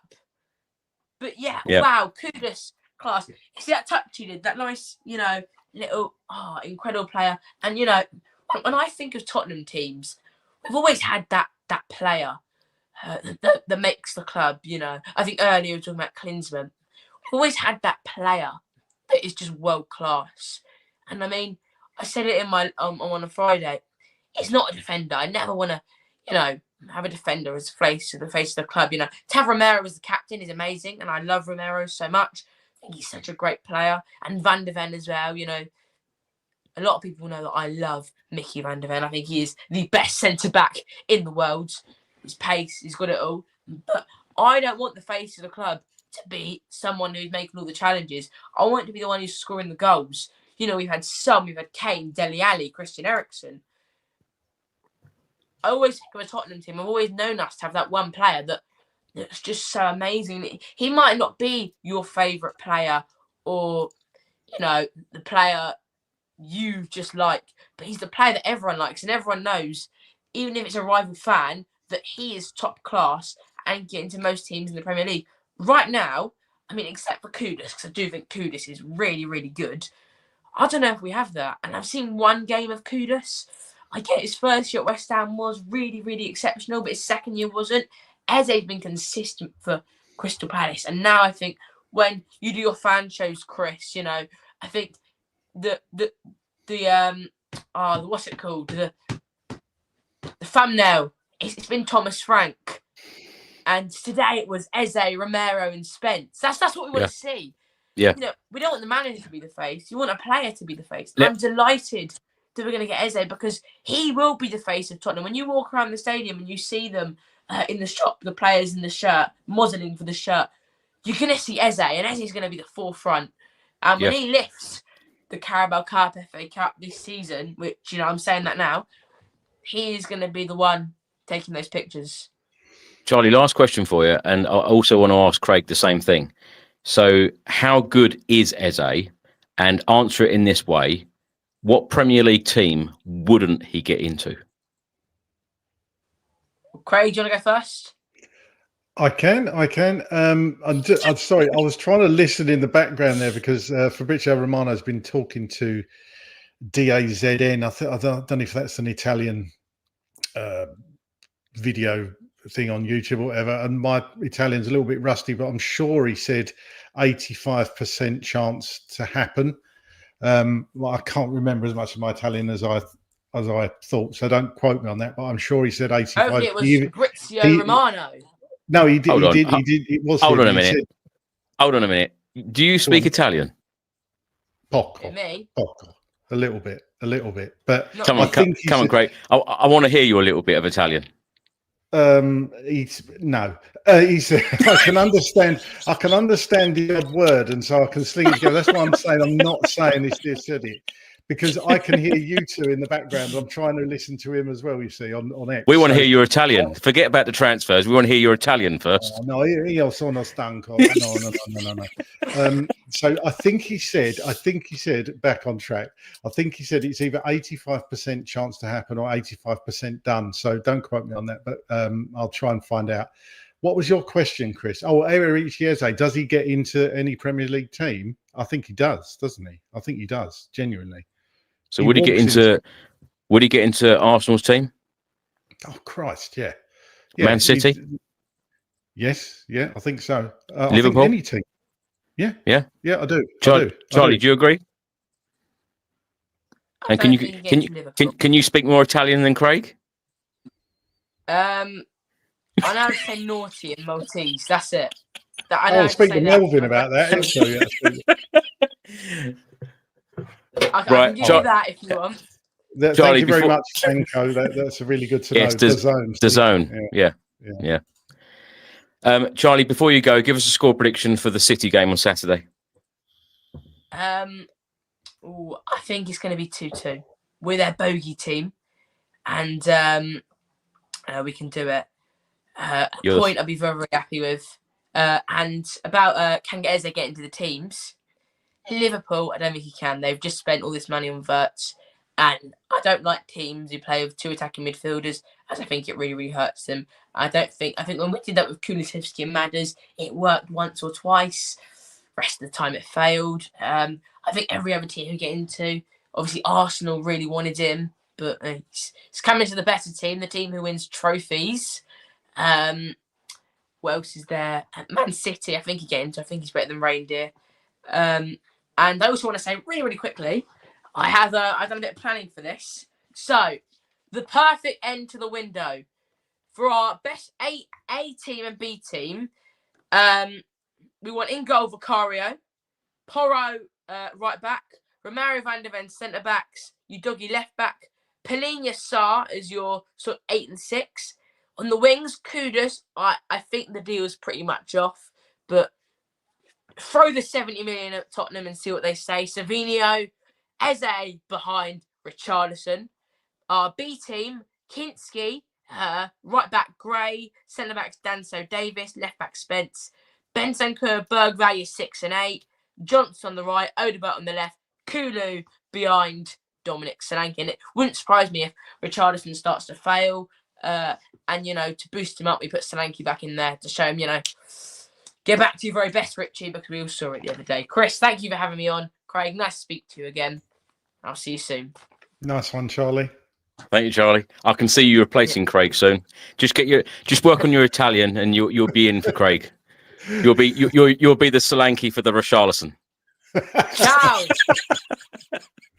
And I'm Richarlison.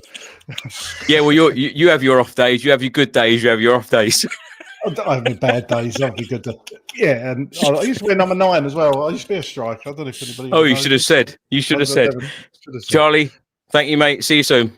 You need to be that third choice striker, Craig, that we've all been talking about. I've always been number 1, Charlie. Going down the pecking order. We need someone. Daniel Levy. See you, right. mate. Let's go to America again. We've got Lee with us. Lee, how are you? How the hell do you follow that? I mean, can you speak any languages, Lee? Or no. No. Or do you pretend to, like Craig? Well, I'm holding on to my British accent after 18 years in America, so that's the best a I bit of got. Spanish, yeah.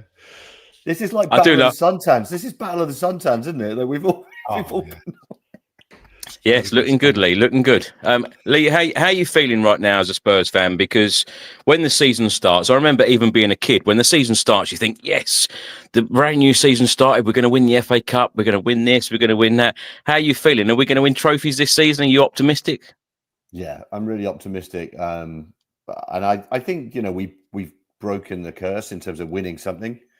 We all talked about that before. I don't know what that means we're going to win, but I'm excited for Frank. Just the approach. I think everything we were lacking, and it's not to undermine what Ange did, but now we have structure, we have flexibility. I think every manager we're going to play is going to not be sure about what we're going to do. What a change! Whereas last season, everyone knew what we were going to do and exposed it.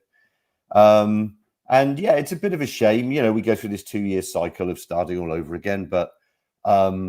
I'm really excited, and I think if we can get one more, having had 2 players that have come straight into the first team, Palhinha and Kudus, if we can get Eze over the line, 3 first-team players, plus the squad we've got, I'm excited. I think we just got to move some people on at this point, but no, I'm after Saturday, that was a breath of fresh air.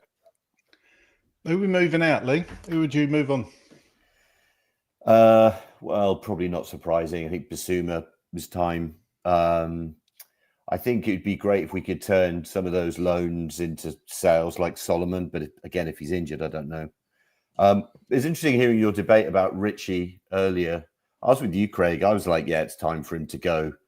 But partly because of his inconsistency, and then also because we might get a price for him. But after the weekend, I don't know. You just can't. I mean, that was the Richarlison of Everton, and even when he was at Watford. I mean, he was just such a sort of prodigious talent. Or the Richarlison of Brazil.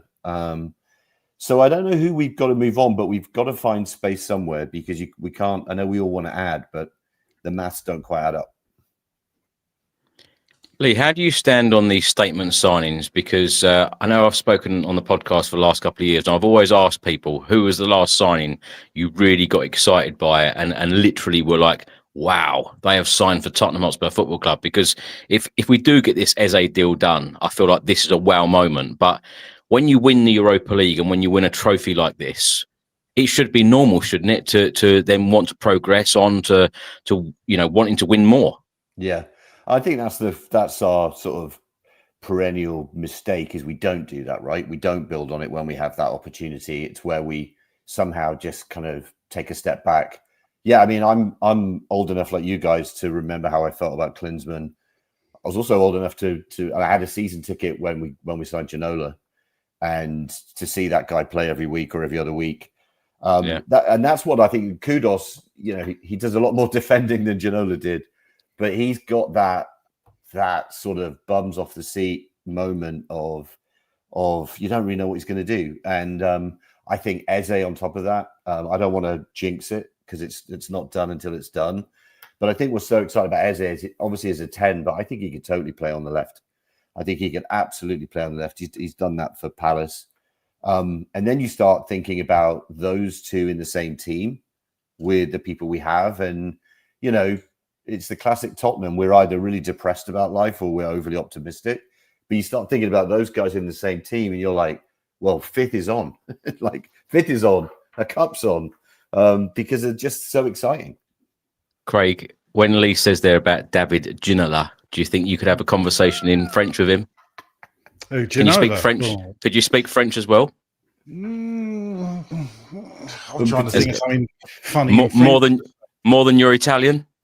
Oh no, I do speak a little bit of Italian. I do. I know you're joking, but I do speak. I'm not joking. I want to hear it. No, you're not hearing it. No, because I can understand it better than I can speak it. So obviously, I could get by. I honestly could get by, but I don't speak French. No, Christ, no. Can everyone, if you ever see Craig at the Tottenham Hotspur Stadium, please ask him to speak his Italian. So we'll have to ask Simone Dell'Uomo. We'll have to ask him.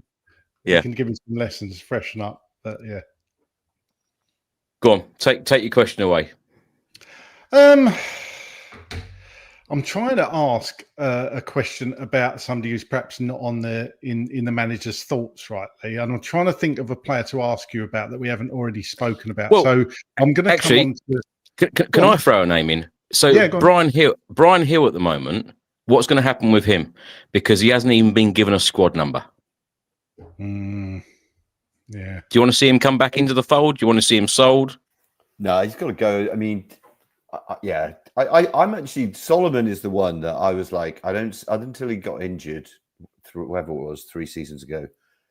I never saw him play in the flesh, which I'm sure you did, Chris, but I thought there was a player there, and what he did at Leeds last year, I was like, well, he looks like a player. The Brian Hill thing, it's just sad. It's even sadder that we paid them 20-25 million, gave them Lamella, and then loaned him back. I mean, it's the worst deal ever. So I think Solomon's the one that I'm curious about. It's probably unrealistic. But yeah, I don't know that he's done a lot wrong other than get injured, but he seemed to prove himself last year at Leeds big time. Yeah, actually, Solomon was one of the ones I was going to mention. I mean, I've never been 100% sold on Solomon. I think he's a bit different, isn't he? Sort of player that can run at somebody, but we kind of have got that now. Yeah, really, in Kudus. So I personally, I think it's unlikely, isn't it? He's probably going to be done. Yeah. So for me, the 3, there may be more, but 3 would be Solomon, Brian Gill, and Bissouma probably. Like you say, I'm not sure where Bissouma fits in. No, but I could see Bissouma easily at West Ham or at another Prem team. He's a solid Prem player, but I'd even, it's embarrassing. I forgot about Brian Hill. I didn't even know that. I saw the squad numbers and just assumed he'd ended his contract or something. So it's probably pretty miserable for him. But yeah, his future's obviously going to be somewhere else. But I think, yeah, it's a good. We've got so many people out on loan, and yeah, I guess where do they make the room? That's a great question because we're pretty far. I think there were 40 players on that squad list, which, I mean, I may have got the math wrong. Maybe the numbers added up. It was 40, but it wasn't 40, but it's 30 something. There's a lot of people in that squad, and too many for what we need clearly in Europe and in the Prem. Lee, where do you see, or how many points do you think Tottenham will have after the first 4 games, say? So we've got Man City away next, then we've got Bournemouth at home, then it's the international break, and then we play West Ham United away. I tell you what, that West Ham United away game, Mohamed Kudus turning up there at London Stadium. I don't know whether you saw it the weekend when they lost 3-0 away at Sunderland. Some of the fans had this banner or this flag with a snake, and they had Mohamed Kudus's face on the snake. What reception he's going to get there when he goes back, and you know, wouldn't it be nice to see him have an absolutely outstanding game, put one in the top corner? But how many points do you think that Spurs will have after the opening 4 matches? I think we could get 10. Does that add up with my math? I think there's going to be a draw on the weekend. I can't see us winning there, but I don't see there's a reason why we can't get wins. And I think that momentum, you know, like particularly as disappointing as the end result of the Super Cup was, just that performance, I think, is just given confidence that is going to be maintained and I think taken forward. So I think, yeah, if I think we get 10 points, right? I can't see us winning all of them, but also I don't necessarily see a loss, because I think Frank is going to adapt, and I think, look, he may well go up to City and be completely counter-attacking, you know, which we didn't do under Ange, but we did under, you know, Conte, we did under Mourinho to a certain extent. Now, you don't want to see that for a whole season necessarily, but away at City it might be ideal. But I think West Ham will be a humdinger. I just hope that he doesn't get injured, you know, that nobody goes out to like pay too much payback on his derby, because it's going to be pretty tasty for sure. Yeah, I just think it just goes to show the quality of a player when an opposition's fans get upset when they leave. You know, yeah, just that bitterness and the fact he's come to us. Funny thing about West Ham, they always see us as their, I know, you know, the ones they hate. And I've got many West Ham friends, and they almost don't like it when I say, well, look, I don't really feel the same way. I mean, I don't like West Ham much, but I haven't got that hatred of West Ham that they have of us. Do you know what I mean? Because ours is Arsenal essentially, isn't it? So, and Chelsea for me, but you know, it's weird. No, I never got it. I never got it either. Even when I used to go up to the old White Hart Lane, you'd be on the train when I lived in South London, and it was always West Ham Day. It was just like, I never got the level of intensity and the level of aggro. It always seemed to be just becoming one way. It was never really going the other way. But no, I think it's going to be a really exciting start to the season. I think the transfer window is going to set us up. I think Eze is the one, though, right? I mean, it's not really an original thought, but if we get him over the line, I think it genuinely could be a game changer for us. Lee, last question: how far do you think Spurs can go in the Champions League? I don't think we'll get very far. I could see us making a decent fist of 6th or 5th in the league. I'm sure we'll have a good go in the domestic cups, but that new format is so, what is it, 8 games or something? And we're in pot 3, I think. We might even be in pot 4, but I think we're in pot 3. So chances are we're going to get some absolute humdingers. I think it would be a great experience. I think our best bet in the Champions League is, I think there's a playoff for whoever's below the first 8 you get through or something. I think that's our best bet, but it might be a bit too soon for us. But I think it's actually the league where this year I think we're going to be solid, and I think we're going to, because Frank's obsession about details, like long throws, you know, Craig was talking about, and one of the other guests talked about, even things like that, which, you know, it's not particularly sexy, but it's all about like, how do you win around the margins? And last year it was more about hope and luck, whereas now it feels really calculated. So I think we're actually going to be set up to do better in the league, but let's hope we win something. Champions League just might be a little bit of a stretch for us. Perhaps an FA Cup. For me, Lee, actually, I think if we obviously, I think we've lost Craig. He's gone. I think he's trying to. Exactly. I think he's trying to speak Italian. No, it would be great to go far in the FA Cup and perhaps lift the trophy, Lee, because 1991, since we lifted the FA Cup, it would be great to have another parade down that high road as well. Yeah. The best. Lee, always a great guest. Thank you so much. And we'll talk to you again very soon. Cheers. You got it, man. Take care. Bye. Thank you. Right, hopefully Craig will be back with us soon. I'm not sure what's worse, him saying that he's got West Ham friends or him lying to everyone saying he speaks Italian. Oh, are you back? I'm back. I just went to learn a bit of Italian.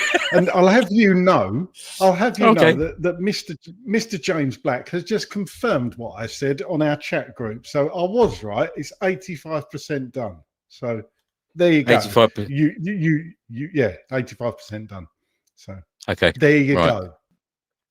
It's I only can't 100. help what he said. I can't change what he said. He actually said, if he said 99%, I'd still be, oh God.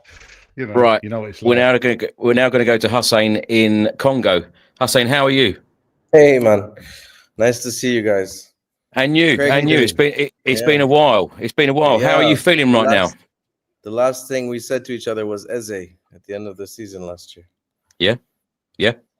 So let's hope. So talk to me about Eze. How would you be feeling if this Eze deal finally gets over the line? We would add him to this list we've just made, you know. I have Gaza, Ginola, Ferdinand, and Van der Vaart. Those are the last times we made a statement signing, as per me. And I would add his name to the list. He's a proper Spurs player. Every time you watch him play, you can see him as a Spurs player, I think. I don't know why we didn't just put the money down on the first day and have him ready for the Super Cup, but to save a few quid, we're going to go through this whole roller coaster.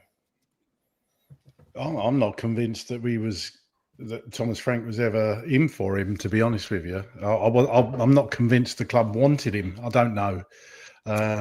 Could be wrong. Could be, I think. What? Sorry.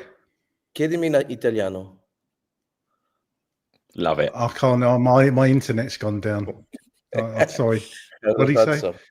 I asked you to tell me in Italian. See, Craig doesn't understand the word. That much. I can't speak that much, honestly. I know numbers. That's about it. I'm saying you've been my favourite guest already this evening. Can you do it in French now?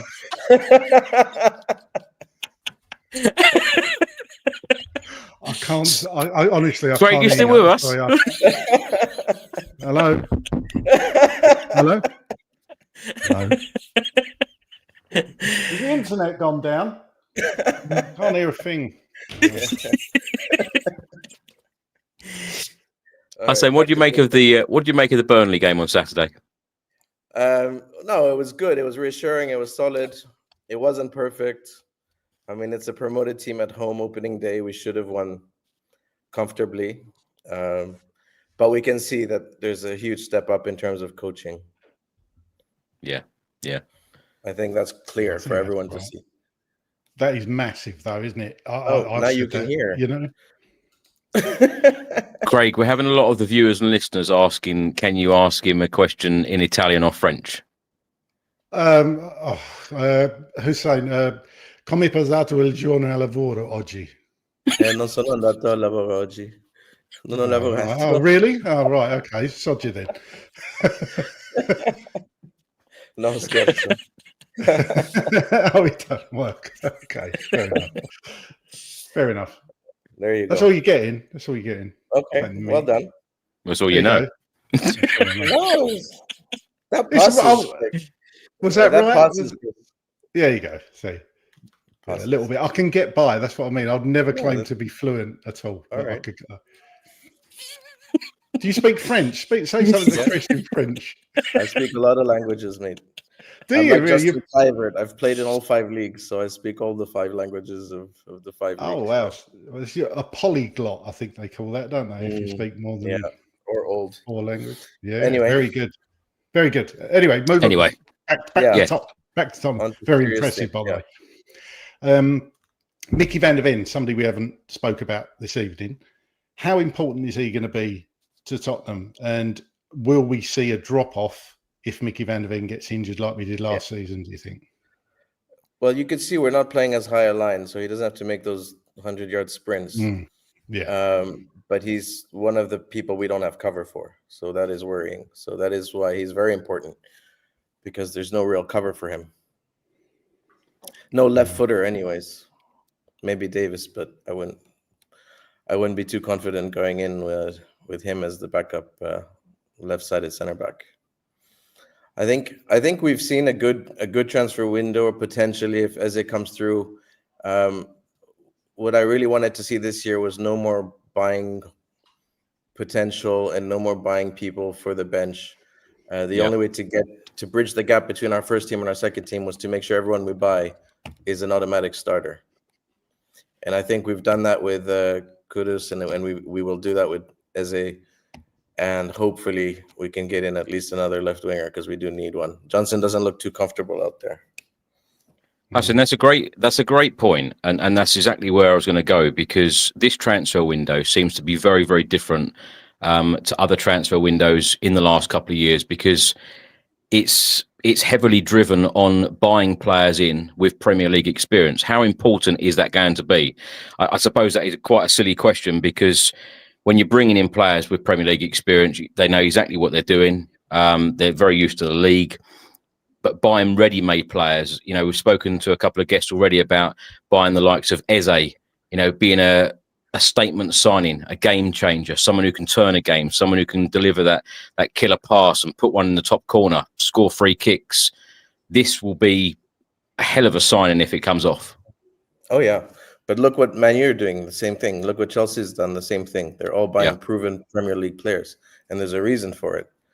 Because everyone's got a whole long list of players that are going out on loan every year, and now they've realized they need. You have to improve the first team.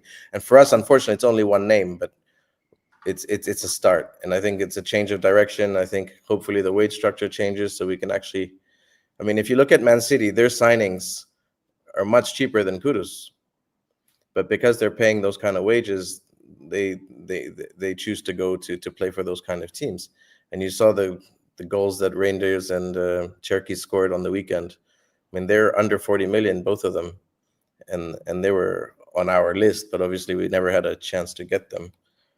So I think this is a good change of direction. I think hopefully Thomas Frank and even probably Romero have kind of insisted that they need to see ambition if they're going to stick around or if they're going to take the job. And I think the onus is now on the board to deliver.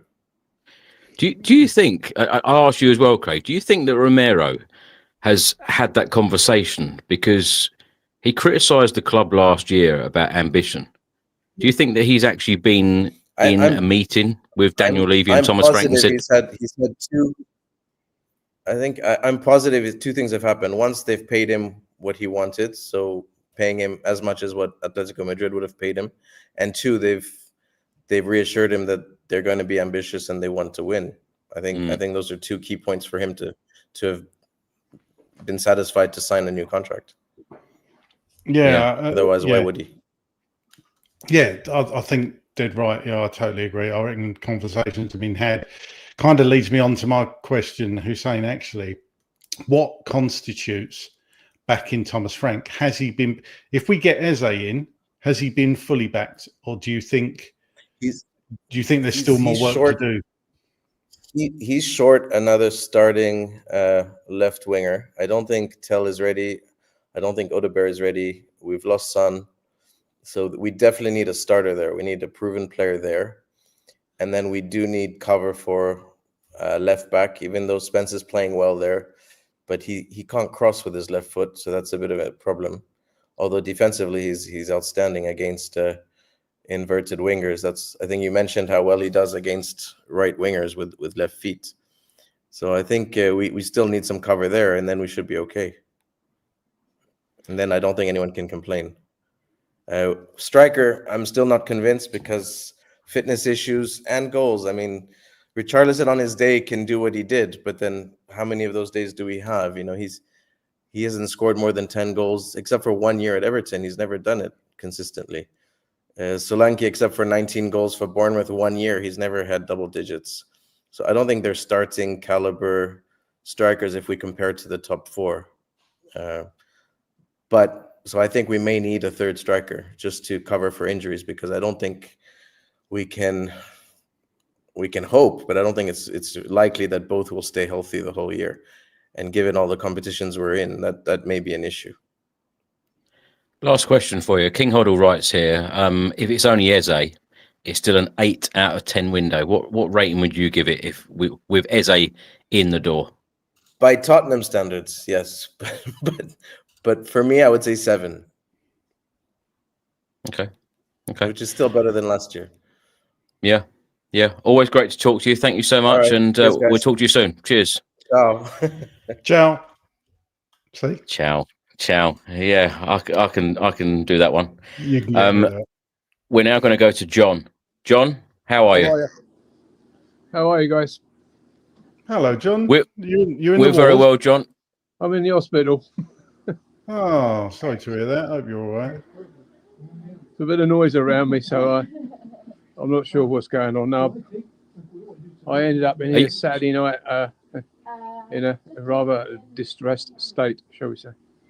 So, well, we're sorry to hear that, John, and we wish you all of the very best. Thank you, guys. I just want to come on because I haven't seen you for either of you for some time, and I just want to say thank you for keeping me informed. Going forward this year, I was pleased with the win. I did get to see the game Saturday. It did brighten up my Saturday. And I think we played well. I mean, we even played well in Paris, right? I went to our pub and watched the game from Paris, and I thought we played well in Paris, and I was disappointed we threw it away. I think the tactic of taking off the forwards and putting on the defenders and hanging on to a 2-goal lead was a grave mistake. But okay, let's forgive him for that. These things happen. Going forward in the league, well, you know, I think we're gonna get in the top 8. I hope higher, but I'm a little bit on the conservative side all the time, and I think we will do quite well in the Champions League. I think we'll get out of the that ladder first round thing and get into the playoff rounds. But I don't think we can get much further than that. I mean, Bayern Munich taught us that lesson, didn't they? And go from there. Yeah. What are your thoughts on Eze, John? Will you be ecstatic to see Eze come through the door?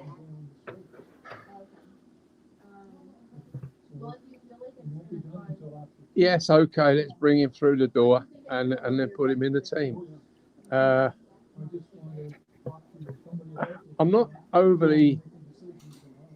was never overly keen that we wanted him when we talked about him before. I'm wondering how he will fit in socially with the others. He is, after all, a big fish in a fairly small pond. When he comes to us, he's going to be a pretty big, reasonable sized fish in a very big pond. And I wonder how he's going to react to that. That's all. That's my only nervousness about the whole thing. John, I know you watch Craig every morning doing his thoughts of the day. Would you like to see him do one in Italian? You prefer Francais? There's a challenge. There's a challenge for you, Craig. There's your challenge. I could. If you speak French, because you're in Canada, aren't you? So yeah, big French contingent. I was bilingual about 20 odd years ago. I was bilingual. I don't know if I am now, but I get by if I have to. So, okay. I'm sure we got French fans around the world. I'm sure the gentlemen we have from the Democratic Republic of the Congo speak French. So why not? Yeah, absolutely. It's amazing. It's amazing. I have a bit of German as well, but okay, we won't worry about that. Not after Bayern Munich. No. Do you know though, John? On a serious note, after that Bayern Munich display, I know the players they did look absolutely exhausted after all the travelling that they did, but Thomas Frank completely changed. I don't think a lot of people expected that display against PSG, the Champions League winners, just days after, losing in the manner that we did against Bayern Munich. It was impressive to see Thomas Frank change a lot of things up. Yes, true. I mean, I went to the pub and we were all sitting down there having a pre-game drink and something to eat. And the conversation was, well, can we stay on the park with these guys? Are we not going to be totally and utterly disgraced like we were against Bayern Munich with PSG? But we weren't. We certainly took it to them. And Richarlison certainly has brightened up his life a little bit this season, hasn't he? There's somebody that many of us had little or no confidence in 12 months ago. And he's showing his true colours. Now, probably because he wants to get in the Brazil team for the World Cup. But if that's his motivation, I'm pleased to see it. Yeah. You will excuse me, I have problems remembering names. The young lad we got a left back who we got from Nottingham Forest, Spence, sorry. He's certainly improved. And it's a joy to watch play. So Yeah. So what about Yves Bissouma, John? What about Yves Bissouma? Do you think there's a place for him in this squad, or do you think it's time for him to move on? Yeah, there is a place for him. It's called Crystal Palace. Swap deal, eh? Swap deal. Yeah. Swap deal. Chuck him in, mate. John, always great to talk to you. And a lot of the viewers and listeners send their love for you and wish you well out of hospital very soon and a speedy recovery. So does everyone here on the Spurs Chat podcast. So hopefully we can talk to you when you're back home. Yeah. Thanks very much, guys. Appreciate that. Thanks, John. Always good. Cheers, John. Speak to you soon. Cheers. All the best. Right, we're now going to go to Steve. Steve, how are you? Good evening, guys. How are you? Hello, Steve.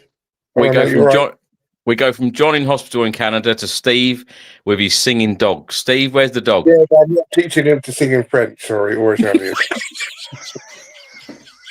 Even I ain't that good.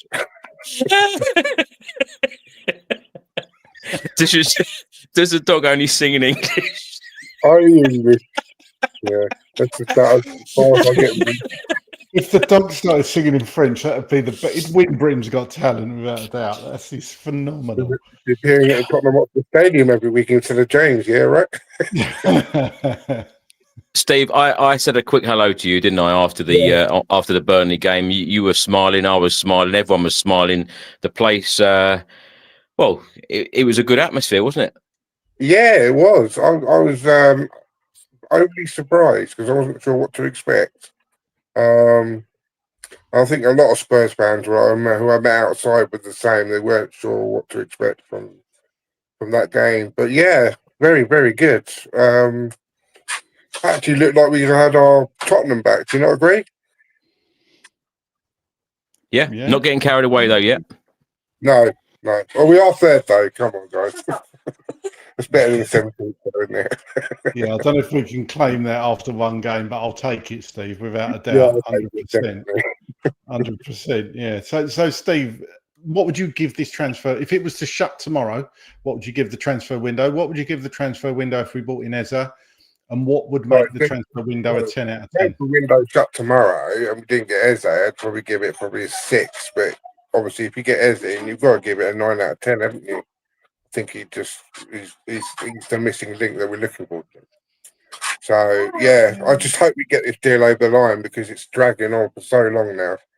So, and you do worry, don't you, with that? So, well, apparently, it's just the fee. It's just the fee and the structure of the payment, from what we're led to believe. Aren't they also want a replacement before they send him anyway? Well, there is that. It looks like they're advancing with that El Canoes. Apparently, Spurs have bid 55 million plus 5 in add-ons, and that's not good enough for Palace. So, but I think it's 86% done now, Craig. 86. I want to know what percentage of Eze that covers. Does that give us like most of his lower half and a lot of his top half? Was it how much of the player is he in? We need the lot. We need the lot. Give him his right. Yes, about it.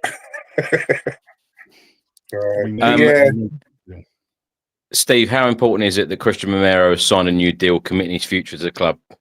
oh, it's amazing considering there was a lot of rumblings at the end of last season about him leaving or Atletico Madrid coming in for him. So yeah, it's absolutely massive. But I think he's a great captain. I think he's a great, he's won stuff and things like that. So yeah, it's absolutely fantastic that he's signed is it a 4-year extension? Well, his contract was meant to run out in 2027, and now it runs to another 2 years. Oh, okay. Yeah, no, it's important that we sort of committed. He's committed himself to us, and also Jed Spence as well. I mean, that has to be the biggest turnaround in football, right?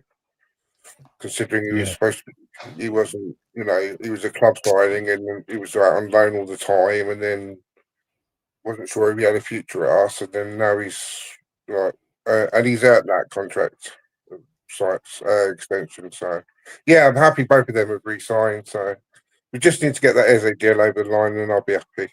And we can see. So. Steve, talking about Eze, a lot of people were a little bit critical of the fact he was either allowed to play or wanted to play over the weekend for Crystal Palace. Just moving away from Spurs for a second, what do you make of players like Wissa and Isak from other teams where they're almost refusing to play for their employers and kicking up a fuss and throwing their teddy in the corner? Personally, I think it's disgusting way to treat fans and lack of respect for your employer. But what are your views on that? Well, I mean, it's the type of person Eze is, because you just look at how he sort of conducted himself yesterday. Yeah, he probably was a bit disappointed that this deal hasn't got over the line yet, but he's still a Palace player. So, as the manager said, while he's a Palace player, he'll play for us. So, I think it's refreshing. With regards to Isak and Bitter, yeah, it's not great, is it? So, would you want either of those players at your club within a 2 years' time to do exactly the same to us? So, or any other club? So, I don't know. So, I mean, if he goes to Liverpool, Isak, and then 3 years down the line, a Real Madrid come in for him, is he going to do exactly the same thing again? So, but at least with Eze, he's like he'll play until he's actually sold. So, but then on the flip side of that, what if he gets injured? What if he got injured yesterday? Yeah. So it's a balance, isn't it? So, but I think he's it's testament to him, the player. Yeah, I think there'd be a lot of Spurs fans hoping and wishing and praying that this deal does get done before Thursday, because it has been widely reported that Eze will play for Palace otherwise on Thursday in their Europa Conference League game. And I saw a number of posts. Can he not explain the Champions League? Is it? He can. Yeah. Oh, right. Yeah. But I saw a number of posts stating that a lot of Spurs fans are worried about him getting injured playing against Chelsea on Sunday. Steve, final question: score prediction for Saturday, City away. I think it'll be a pragmatic 2-1 win to us, because we are their Berkey side. And you forget, obviously, last year we went up there, beat them 4-0 with a depleted back line, basically, wasn't it? Was it Archie Gray and Ben Davis in there, or drag us in last year, and we did that? So I think we'll beat them 2-1. I'm expecting you're going to go for a win. Yeah, okay. Why not? Yeah. I think we'll see the same line up as PSG, but I think we'll just edit 2-1. So. Well, thank you so much for coming on, and we'll talk to you again very soon. I'll try and teach my dog French and Italian. Every time I've asked you a question, the dog's trying to give the answer. Yeah, I know. Yeah, that's it. Anyway, guys, great to chat to you as always. Cheers. And see you soon, guys. Take care now. Cheers. Bye. Cheers, right, we're now going to go to America again. We're going to go to Darren. Darren, how are you? Hello, Chris. Ciao, Craig Dearman. Hello, how are you? That's going to be the biggest blunder you've made on this channel, Craig. What, Craig? I like the Craigellini though. I like Craigellini, yeah, that's it. You might look like an Italian, but you don't speak like one. No, that's right. more like Del Boy with his French. That's right. Yeah, absolutely. I got it right though. That's the thing. I got it right. I got. No, I you heard did. the numbers correctly. So, yeah. That's a good one I could do, Craig. So. There you go. That's a good point, actually, Darren. Yeah, all future shows when Craig's on the fan shows, please, everyone, ask Craig about the Italian. It'd be really funny. Yeah, I'm going to have to go and get that Duolingo now. You're going to have to do something. On it. Yeah. Darren, how are you feeling right now as a Spurs fan? How are you feeling about the win, the first Premier League win under Thomas Frank? Because I've always said, like, no Premier League game is easy. It's great to start off with a win, but like Craig said earlier, and like some of the guests have said, that the City game is going to be a very difficult game. They were on fire against Wolves at the weekend, scoring 4. They've made a couple of really good signings. I believe that City will win a trophy, at least one this season, being trophyless last year. I don't think they're going to go for another campaign, trophyless, because that's not what Pep does. How are you feeling ahead of that City game, of what you've seen, over the weekend? I mean, I think the Burnley game was there are a lot of positives there. There were some not so good things. Actually, I don't know if you spoke about it, but because I've sort of been in and out. But I don't think Christian Romero had the greatest of games. He gave the ball away really cheaply a couple of times. And Burnley had their chances. If they were a little more clinical, it's not like they didn't have any chances at all. Yeah. But for the most part, I think, we did a pretty good job. We had a pretty good control of the game. It was interesting to me to see at some points in the game, it was almost like a walking pace. And I'm wondering if that was deliberate. Was that something that Frank asked them to do? Don't run yourselves ragged, especially after the PSG game. Was that a conscious choice, or were they just being cautious? I'm not quite sure what was going on there. But obviously, we talk about these kind of the Burnleys of this world, the low blocks and all that, and breaking them down. And, we created clear-cut chances and we took them. So, I mean, that's a huge positive.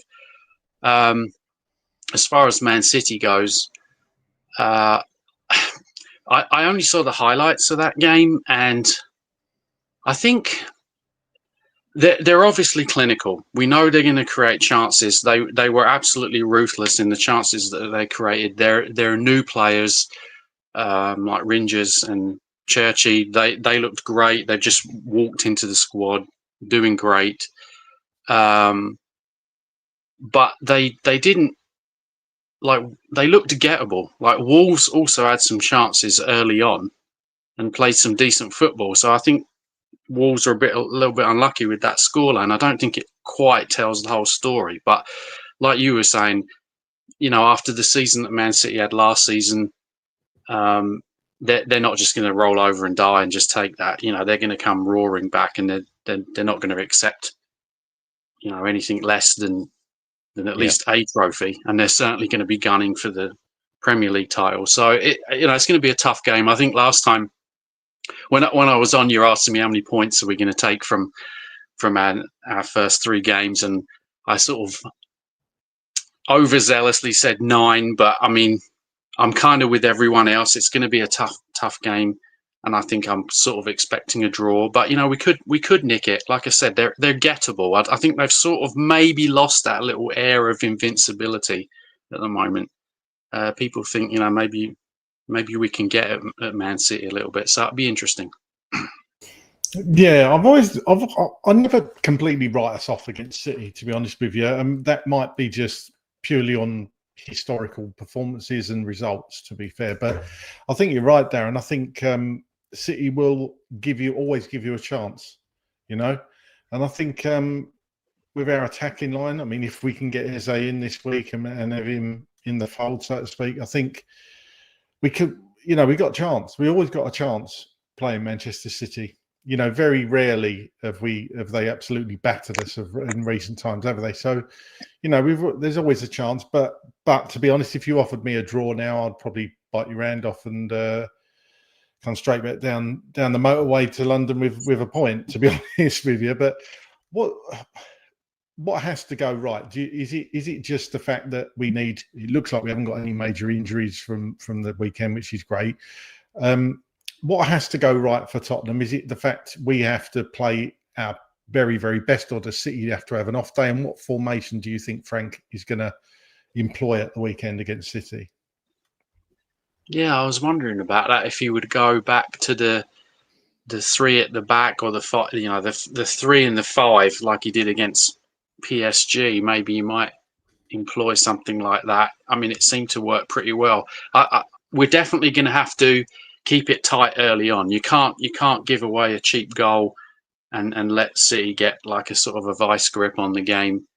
And really, I think we've got to go at them, and we've got to make them think twice, and be aggressive. I think that'll be the key, because you really do want them to sort of be like, oh, hang on a sec, we better not get too adventurous here, or we're going to get hurt ourselves. And we've seen, I mean, I know it's early days, but we've seen with the likes of Richarlison, Kudus, we have the tools to hurt them with what we've got already, regardless of if we're getting any more transfers by then. So I think there's no reason why we can't and shouldn't take the game to them, and we could get a result. Darren, what else would you like to see happen between now and the 1st of September deadline in this summer transfer window? Yeah, obviously the Eza transfer would be huge. I've heard you guys talking. It's all obviously a big talking point, but it would be a statement signing. I mean, in terms of, I was talking to a friend earlier about this, who happens to be an Arsenal fan, unfortunately, but we were saying, he does walk into pretty much any Premier League team. I mean, he is a difference maker, and that would be a huge signing. It looks like the Savinho one, I'm not sure what's happening there. It doesn't look like that's going to go through. I was thinking about that. Maybe someone like Matoma from Brighton would be a good shout. I was thinking he might be good under Ange, and I still think he would be good on the left-hand side there. I don't know whether he's available, whether Brighton would go for it, but he might be somebody. He's got that dribbling ability and can sort of create. So then that would be a pretty fearsome sort of front lineup if you've got Matoma, Eza, and then Kudus, and then either Richarlison or Solanke. Yeah, I'm not sure about Matoma. He seems to have. I'm not sure he's a player that he was a couple of seasons ago, but he's definitely a possibility. I was surprised we didn't go for him actually under Ange, because he tends to like the fast-paced wingers, and he actually knows the. In fact, I'm surprised we didn't dip into the Far East market a bit more actually under Ange, because of his knowledge of that area. But obviously, Ange is not here anymore. Let me just ask you about Ange very quickly, Darren.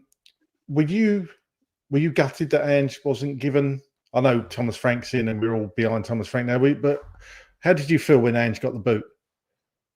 Yeah, I was gutted, because it sort of felt a bit like deja vu. We have these managers come in for 18 months, couple of years, whatever it is, and then we bring in another one. And I was very concerned that it would be a reset, and we would kind of be starting all over again. But that's actually where now I'm feeling a little more comfortable, because it seems like the players have warmed to Frank. They're willing to work for him and run for him and learn from him in the training sessions. So it's seeming like it's not going to be as much of sort of a hard reset as I thought it would be. We're not sort of starting from scratch, which is really great. Darren, thank you so much for joining us. Actually, before you do, give us a score prediction for the City game. Oh, do I want to be overzealous again? Somebody said 2-1 Spurs. Was it a previous guest? That it could be, but I'm sort of leaning towards a 2-2, honestly. Yep. I'd be Yep. okay with that. I'll take that. Yeah. Well, Darren, thanks so much for joining us, and we'll talk to you again very soon. Yeah, and I'll brush up on my Italian for next time. You do that. Cheers, fellas. See you, Darren. You haven't got much competition. Don't worry about that. Cheers. Craig, you are going to have to brush up on your Italian. I certainly am. Yes. No, in all seriousness, I did know a little bit when I was younger, but obviously not as much to even understand what Hassane said to me. No, I did do it for a little while, but it's an age thing. You do forget these things. But what about in a couple of years' time when Antonio Conte retires and we get him on the channel talking about Tottenham and he starts talking Italian? We need you.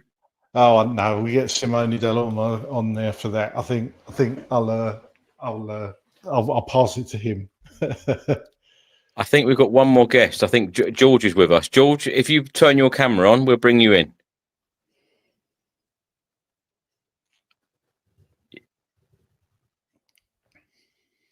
Hello. Sound. We need sound. Okay. George, we haven't spoken to you for a long time. How are you?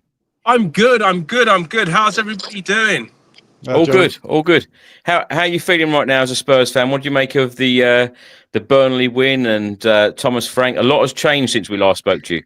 Yeah, so I've been trying to get on, but obviously I know you're a very popular guy. The fan show's just taken off, which we love as well. I don't know if you saw my post about, two Spurs legends.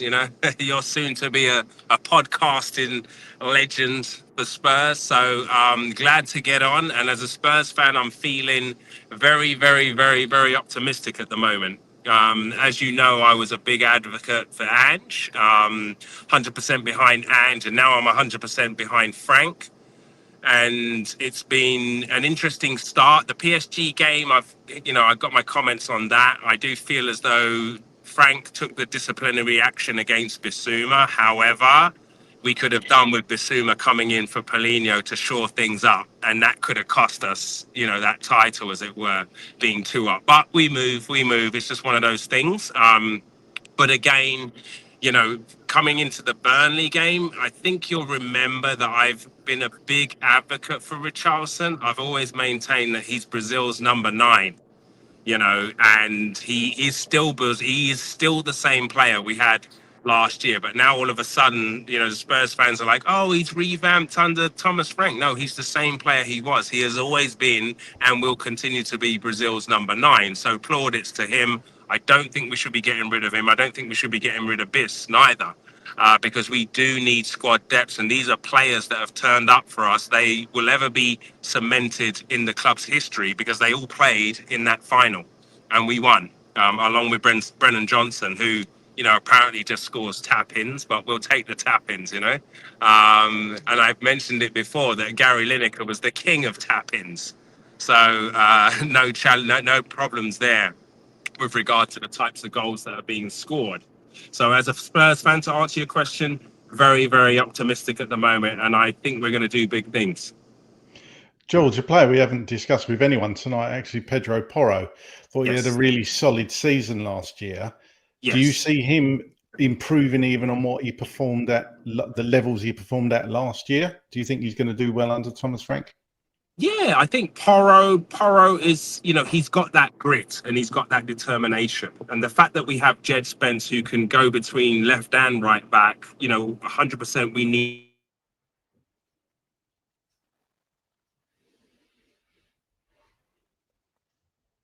Oh, I think we've lost George's sound.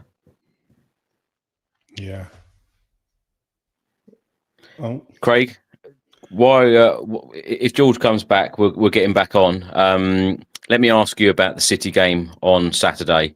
That is going to be a tough challenge and a big game, obviously, for Spurs, early on in the season. What did you make of their performance against Wolves at the weekend? Because they've signed a fair few players.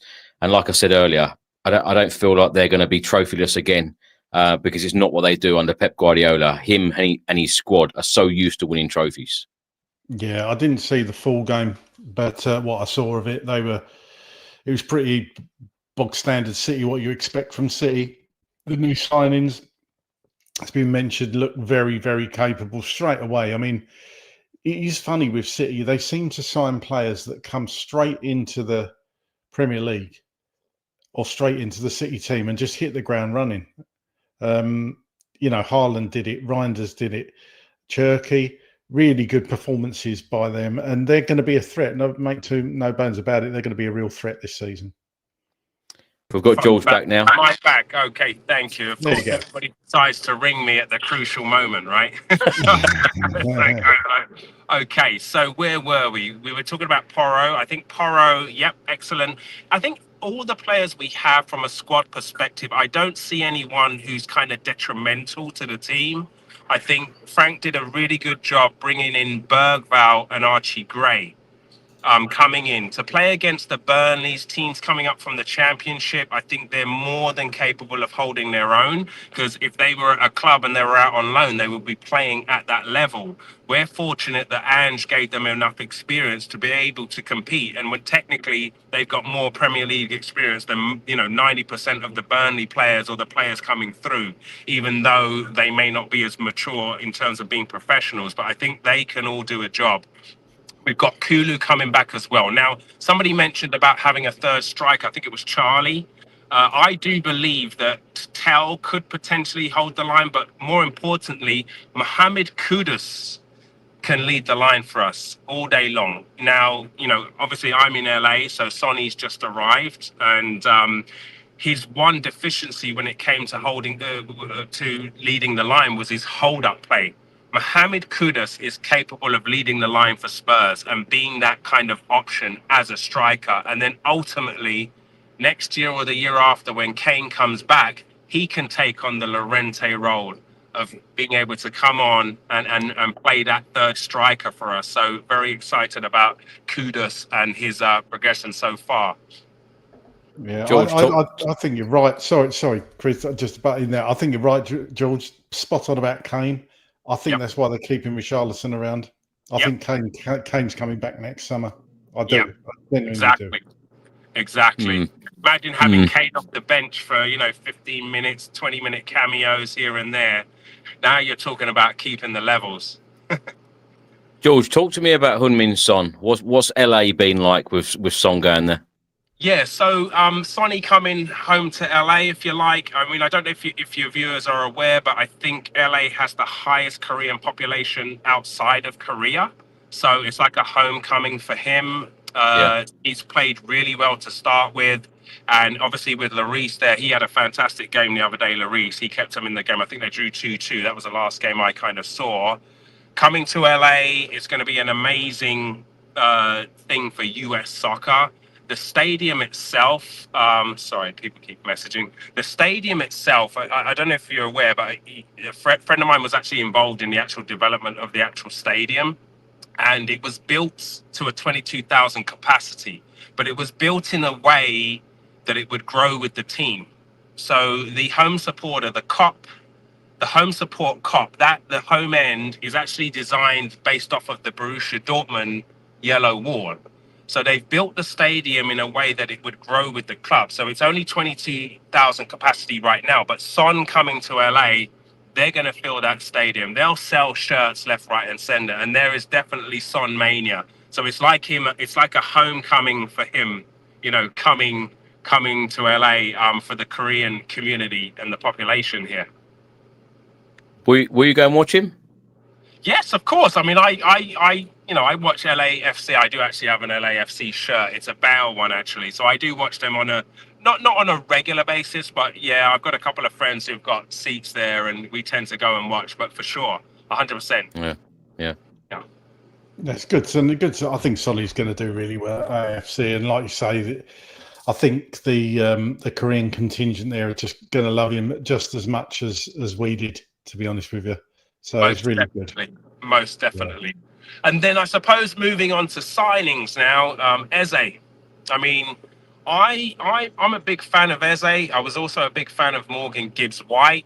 If you'd have asked me for my preference, I would have said Gibbs-White, just because he appears to have a slightly higher work rate. That being said, Eze has impressed me when he's played for England in terms of his tracking back and his ability to win the ball back. So I think Eze coming to Spurs, that would be a huge, huge advantage, as well as Savinho as well. So I do think we do need to get those couple of signings in.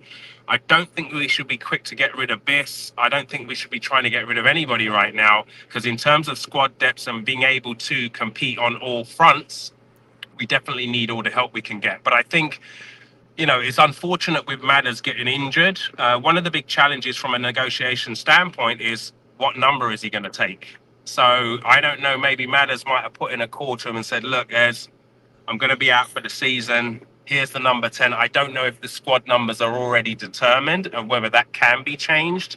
No, But if I I think were, you'll if I take were 7, George. I think you'll take number 7. I think it's number Yeah, 7, Madison. okay. I can't see in a million years that Maddison is going to give up his number. No Whatever way. we need Never. to do to get him into the team, we'll take it. So hopefully he comes along. Again, it's just a squad number, getting into the team. So number 7, yep, coming in as the new number 7, that would be great. And he has the capability to play on the wing as well, so, and the number 10 position. Craig, on the point that George makes there about Eze, I'm super excited about Eze. But the only thing that I think that Thomas Frank will demand from Eze, what he probably doesn't do now, is more defensive work, even more than what he does. Would you agree? Possibly. I mean, it depends. I suppose if he sees Eze as a bit more of a luxury player, can he afford not to do that? I can't imagine he would do, because yeah, but what team in 2025 has luxury players? They've all got to have that defensive work in them. Exactly. Could well be. I mean, Mbumo did a lot of defensive work, didn't he, at Brentford and even Wissa. So I mean, it could be, but I've seen Eze defend when he's been playing for England. I've seen him in the more defensive role as well. So he's probably used to it. He's just probably perhaps not expected of him to do that at Palace. So I'm not saying he doesn't do it. I'm just saying I think that Thomas Frank will probably want a little bit more. Yeah. Well, the challenge that you have, guys, is, football's about impact, and, going through the academy systems and that type of thing. It's like, how do you affect the game and how do you impact a game? So you look at someone like Brendan Johnson, top goal scorer. People complain that he's not doing enough, but to be able to get up and down the field, do you want him to put the effort in where he's more effective? But that comes down to man management, and Frank saying, look, you're only playing 70 minutes. You're going to play 60, 70 minutes. Give me everything you've got for 60, 70 minutes, and then we'll go from there. And then that way you can manage the minutes. And I think Frank's, the best thing about Frank is he's a data guy. You can tell. He keeps referring to the third game. And the idea that you've got to manage minutes and you've got to manage player performance over 3 games. So I think he's analyzing, he's looking at stats. Same with Richie. And like he said, Richie could play 5 games on the spin and then rest. It just depends on how he as an individual shows up when they start to look at the data about his performance. Is it 2 games on, 1 off? Is it, 3 games of 70 minutes? There's different ways of actually managing game time. And I think because we've got, the original Moneyball manager, if you like, because I think Brentford were one of the first Premier League teams to introduce the kind of Moneyball baseball analytics when it comes to players in terms of their recruitment. I think we are going to be stood in good stead when it comes to the managerial aspect with regard to the team that he's got around and more science around managing footballers and performance. Yeah, I totally agree. You said about Bissouma, George. Yes. You want to keep Bissouma around. I bit of the different opinion on that. I don't think we've seen enough of the Bissouma of Brighton. I know there's a player in there, but I think it's probably about time for Bissouma to leave. Why are you so sure that Bissouma is going to come good under Thomas Frank?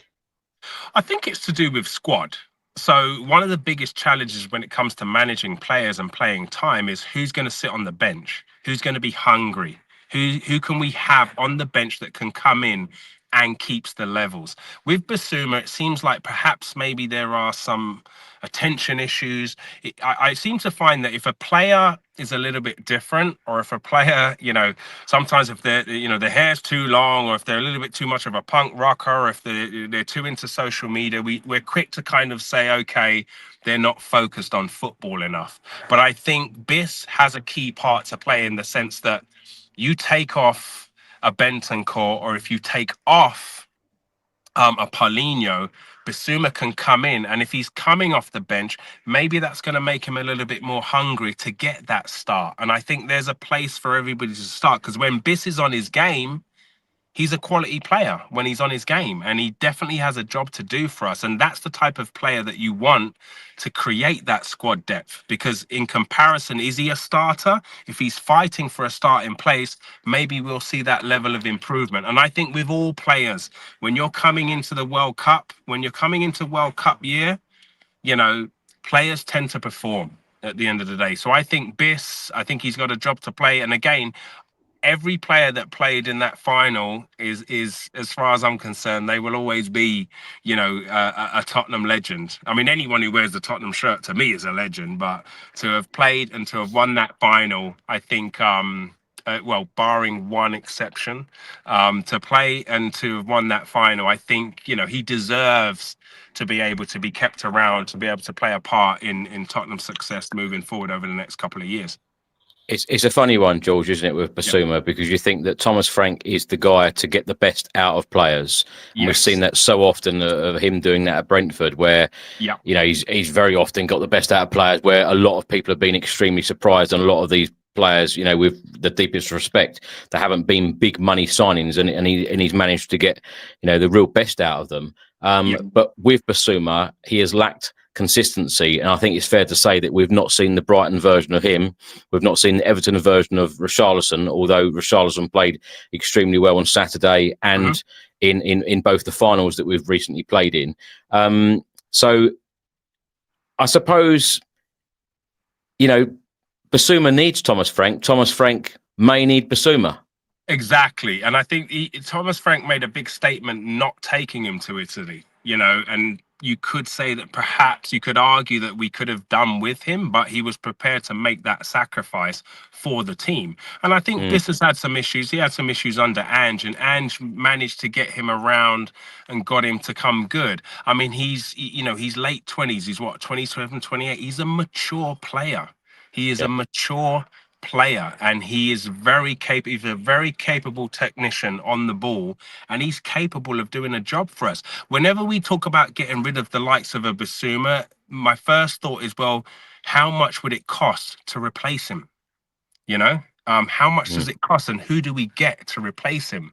So I think sometimes better the devil as the case may be. Anybody coming in, if Basuma's not turning up on time, or he's causing a few issues, then that's the perfect excuse, if you like, to have him coming off the bench. And that then becomes the reason why you're not starting, and then he can push for that position. But I think in terms of cover, he's more than capable of doing a job, and he can set that tempo. And maybe if he plays less, we'll get more out of him. Or if he's hungry to get a start, we'll get more out of him. So I think we should definitely appreciate it, and we shouldn't be quick to dismiss players, just like we shouldn't be quick to dismiss, the likes of Richarlison, because I always maintain, like I said, that he's Brazil's number 9.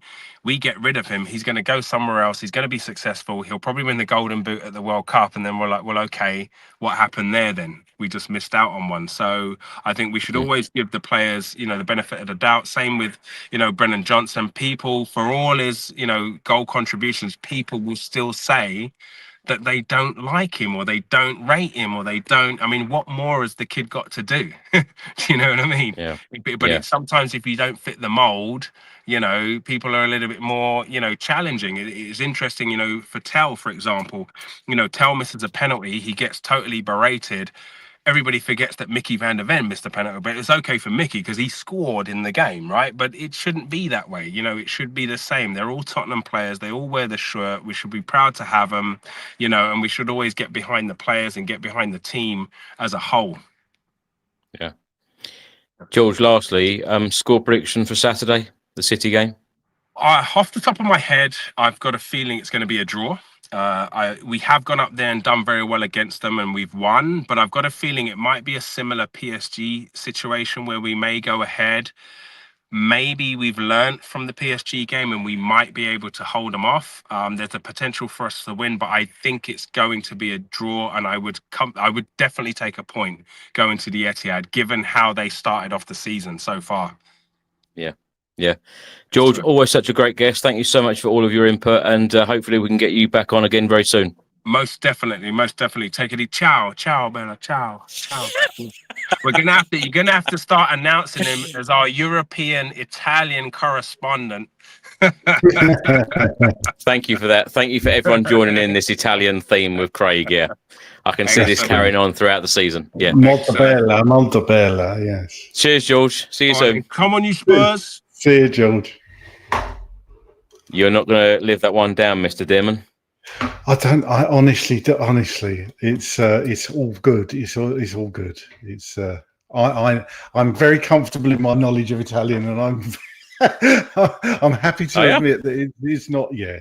I did, but like I say, I did used to speak it a fair bit, but yeah, I must brush up on it. But I did. Like I say, I stand by what I heard him say. 85% done, but like I say, I want that at 100%. Yeah, please. So, Craig, give me a rating out of 10. What you would give Tottenham's transfer window right now, but then also give me one with Eze included. Right now, I'm taking the Burnley result out of it. At the moment, I'd give it about a 3 because I don't think we've done anywhere near enough with Eze. What, a 3? What with Kudus, Polinia, of course you've got to include Tel, you've got to include Danso in that, Kota Kai as well, Vliskovic.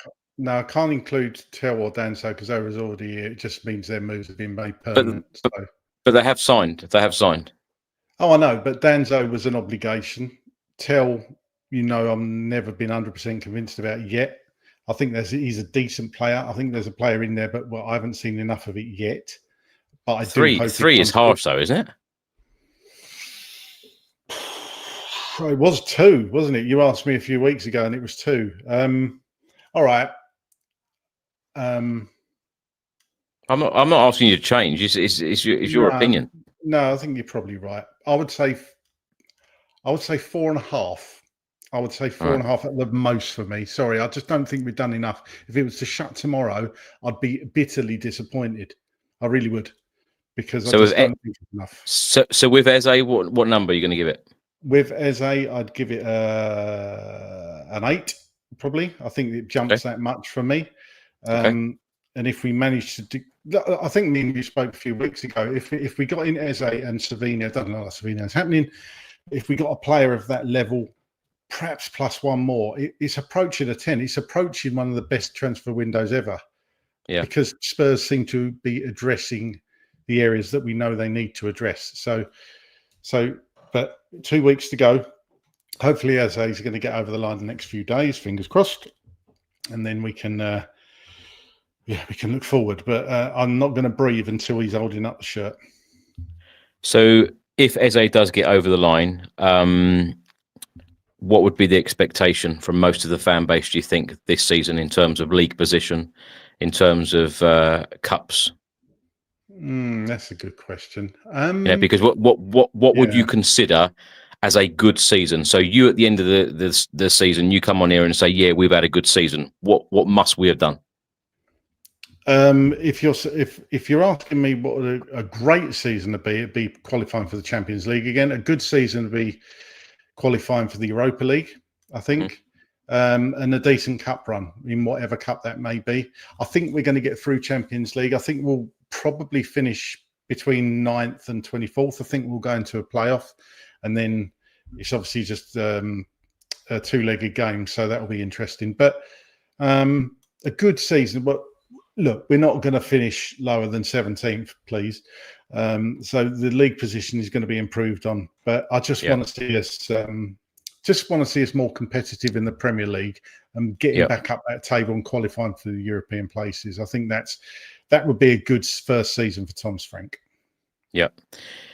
Well, Thank you very much, Craig, for your input today and all of your Italian. Very little of it, but you always provide a laugh on here. And I'll tell you what, we always do have a laugh on these fan shows. I know we talk about a lot of serious subjects, but we always do have a laugh, and we never ever know what's coming next, because we didn't expect to be talking to John in hospital in Canada. So we say again, wishing John all of the very best. I know he's an avid watcher and listener of these podcasts and these fan shows. So, John, wishing you all of the very best. And I know a lot of the viewers and listeners have sent various messages for you as well.